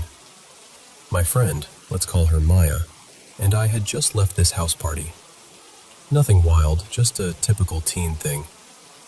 On the way out, I grabbed a cupcake from the kitchen because I wanted a snack for later. Not right away, later. I was saving it like it was treasure. Maya and I decided we were going to be little rebels and sneak into the public pool after hours. You know the vibe. Warm summer night, quiet streets, that buzzing feeling like the world belongs to you because you're young and it's late. We figured we'd hop the fence, sit by the diving board, dangle our feet in the water, and smoke a little. And then I'd finally eat my cupcake like some kind of victory prize. And honestly, at first it was perfect. We made it in, we sat there with our feet in the pool, whisper laughing, passing a joint back and forth. The water was cool, the air was warm, and I'm holding this cupcake in my hand the whole time, waiting for the exact right moment. I remember thinking, this is going to be so good. Then, headlights. A cop car rolls up. Not speeding, not dramatic, Just that slow, deliberate pull-in that makes your stomach drop instantly. Maya and I both panic in the exact same way. We bolt. We scramble off the board and sprint toward the fence, hearts pounding, trying not to slip. And right as we get there, I have this absurd, crystal-clear thought. I'm holding a cupcake. I cannot climb a fence with a cupcake. It's so dumb, but I remember being genuinely devastated for a second. Like, this cupcake had been my plan. I'd been guarding it the whole walk over there. And now I'm standing at a chain-link fence with flashing adrenaline in my veins, and I'm basically like, no, not like this. Maya is already halfway up the fence, and I'm whisper yelling, "What do I do with the cupcake? I can't climb with one hand." And we have this whole frantic mini conversation about it, like a full-on strategy session, probably 10 seconds long, but it felt longer. I tried to pass it through the fence, but it was too big. I tried to wedge it between the links. No chance. Maya reaches down. I lift it up. She tries to take it, and it's just messy and ridiculous and taking way too long. Finally, we make the decision. Tragic, heartbreaking, completely stupid in the moment, but necessary. We're going to sacrifice it. So I turn and I throw the cupcake into the pool. And I mean, I really threw it. Not dropped it, not pretended. I launched it. We both watched it leave my hand. We both watched it hit the water. I heard it splash. I even remember, weirdly, how satisfying the splash sounded in the middle of all that panic. Then I climbed the fence with both hands, because now I can. And Maya and I take off down the street, laughing and breathless, like we got away with something huge. We're half terrified, half thrilled, finishing the last of the joint as we power walk into the night, convinced we're absolute legends. A little while later, maybe 10 minutes, give or take, I'm walking and I feel something in my hand. I look down, and my stomach drops in this slow, sick way. Because the cupcake is in my hand. Not smashed, not soaking wet, not gone. Just there. Like it never left. And then I freak out too. It was this bizarre mix of laughter and fear, like our brains couldn't decide if it was hilarious or deeply wrong. Because we both remembered sacrificing it. We both saw it hit the water. We both heard the splash. And yet here it was, sitting in my palm like it had been waiting patiently for me to notice. And yeah, before anyone asks, were we high? A little. But we weren't wasted. We weren't drinking at that party. And this wasn't the kind of high where you hallucinate a whole cupcake flying into a pool. Plus, there were too many steps. The whole fence situation, the passing it up, the "it won't fit," the final decision to throw it. Those details were burned into both of our memories. I physically couldn't have climbed that fence with one hand. That was the whole problem. And the craziest part is, it wasn't like we forgot and found another cupcake. It was the cupcake. The one I'd been hoarding like a gremlin for the perfect moment. The one we mourned for like a full 10 seconds. Years later, I ran into Maya, randomly, at this bar. We hadn't really talked in ages, but somehow the story came up, and the second I mentioned the cupcake, she got this look on her face like, oh my God, that happened. We sat there like actual adults, sober, talking it through seriously. And she remembered it the same way I did. The fence, the cop, the splash, the laughter as we ran. And then the moment I stopped and looked down, and there it was. No explanation, no satisfying ending. Just one of those moments that makes you feel like the universe blinked for half a second, and then carried on like nothing happened. And honestly, every time I think about it, I still get that same feeling. Like, I'm not saying cupcakes are haunted, but I am saying that cupcake refused to be abandoned.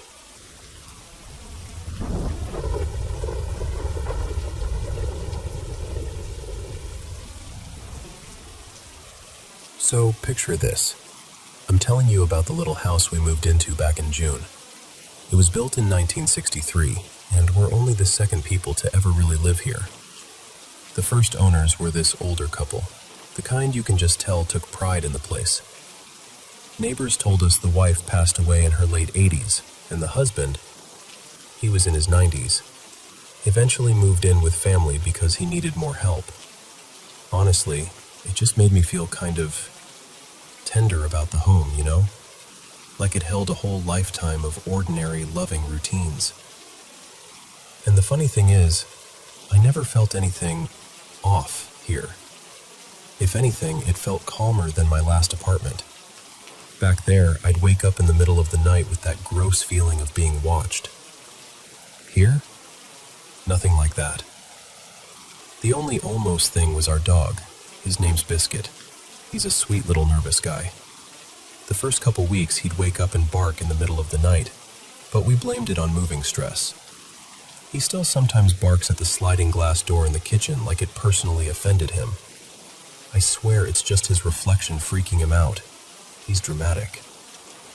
Okay, so fast forward to the beginning of October 2nd actually, when we got home from our wedding. We'd gotten married in Maui, and someone there told us to hang up our flower lace for good luck. So we did. We hung them near the entryway, right by the front door, like a little reminder. We're home. We did it. We're married. I work from home, so during the day it's usually just me and Biscuit. And that afternoon, I don't know, it was one of those, days. The power flickered out 4 times in a row, like off, on, off, on. On the last flicker, something in the living room made this horrible, high-pitched noise. Not the TV. TV wasn't even on. But this little sound bar under it started shrieking like it was dying. I actually jumped. I yanked the plug out of the wall and the house went quiet again. At the time, I was like, okay, power surge. Electronics are weird. Whatever. I even checked online to see if the power company had maintenance scheduled. Didn't see anything. But I told myself maybe it just wasn't listed. I didn't spiral. Yet. The weirder part didn't happen until later that night. I'm in the kitchen, and I hear this loud rustling sound, like someone aggressively handling a bunch of dried flowers or crinkly leaves. It came from the entryway. And I walk over, and there are the lays, on the floor, just sitting there. And I'm staring at them like, no, that doesn't make sense. Because they weren't balanced on a hook or draped over something flimsy. They were hung up with a nail, a solid nail. And we don't even have central air. No vents blasting, no big gusts. Nothing that should have knocked them down. Biscuit absolutely loses it. He's barking like somebody's in the house. Like full body, hackles up, I'm about to protect this family with my entire soul mode. And I'm not gonna lie, I felt my stomach drop a little. Not full panic, just that cold little ripple of, wait, what? When Evan, my husband, got home, I told him right away. He went over, checked the nail, checked the lays, did that whole calm, logical person routine. He agreed it was strange, but we rehung them anyway. We made sure they were really secure. Then we kind of moved on. Made dinner, watched something dumb, tried not to give it too much power. And then a few mornings later, this is the part that got me. I'm home again, alone again, just working. And I hear it. That same loud rustling. Not subtle, like it wanted to be noticed. And poor Biscuit, he was shaking, not just barking, shaking. I ended up scooping him up and just holding him for the longest time, like a baby, walking around, whispering, "You're okay. You're okay." Even though I'm pretty sure I was also saying it for myself. So here's where I'm at. I don't know if I'm overreacting. Part of me is like, it's physics. It's the nail. It's the weight. It's humidity. It's literally anything normal. But then there's that other part of me that's standing in the hallway, remembering how loud that rustling was, how it happened twice, how my dog reacted, how weird the timing felt with the power surges. And I've already done all the little just-in-case things, you know? I cleaned the energy when we first moved in. I've lit incense after having people over. I've tried to make the house feel peaceful and intentional and safe. So when I ask, am I overreacting? I'm not trying to be dramatic. I'm genuinely asking because I don't want to turn this into a scary story. I just want it to be a house we love, with a weird little mystery by the front door.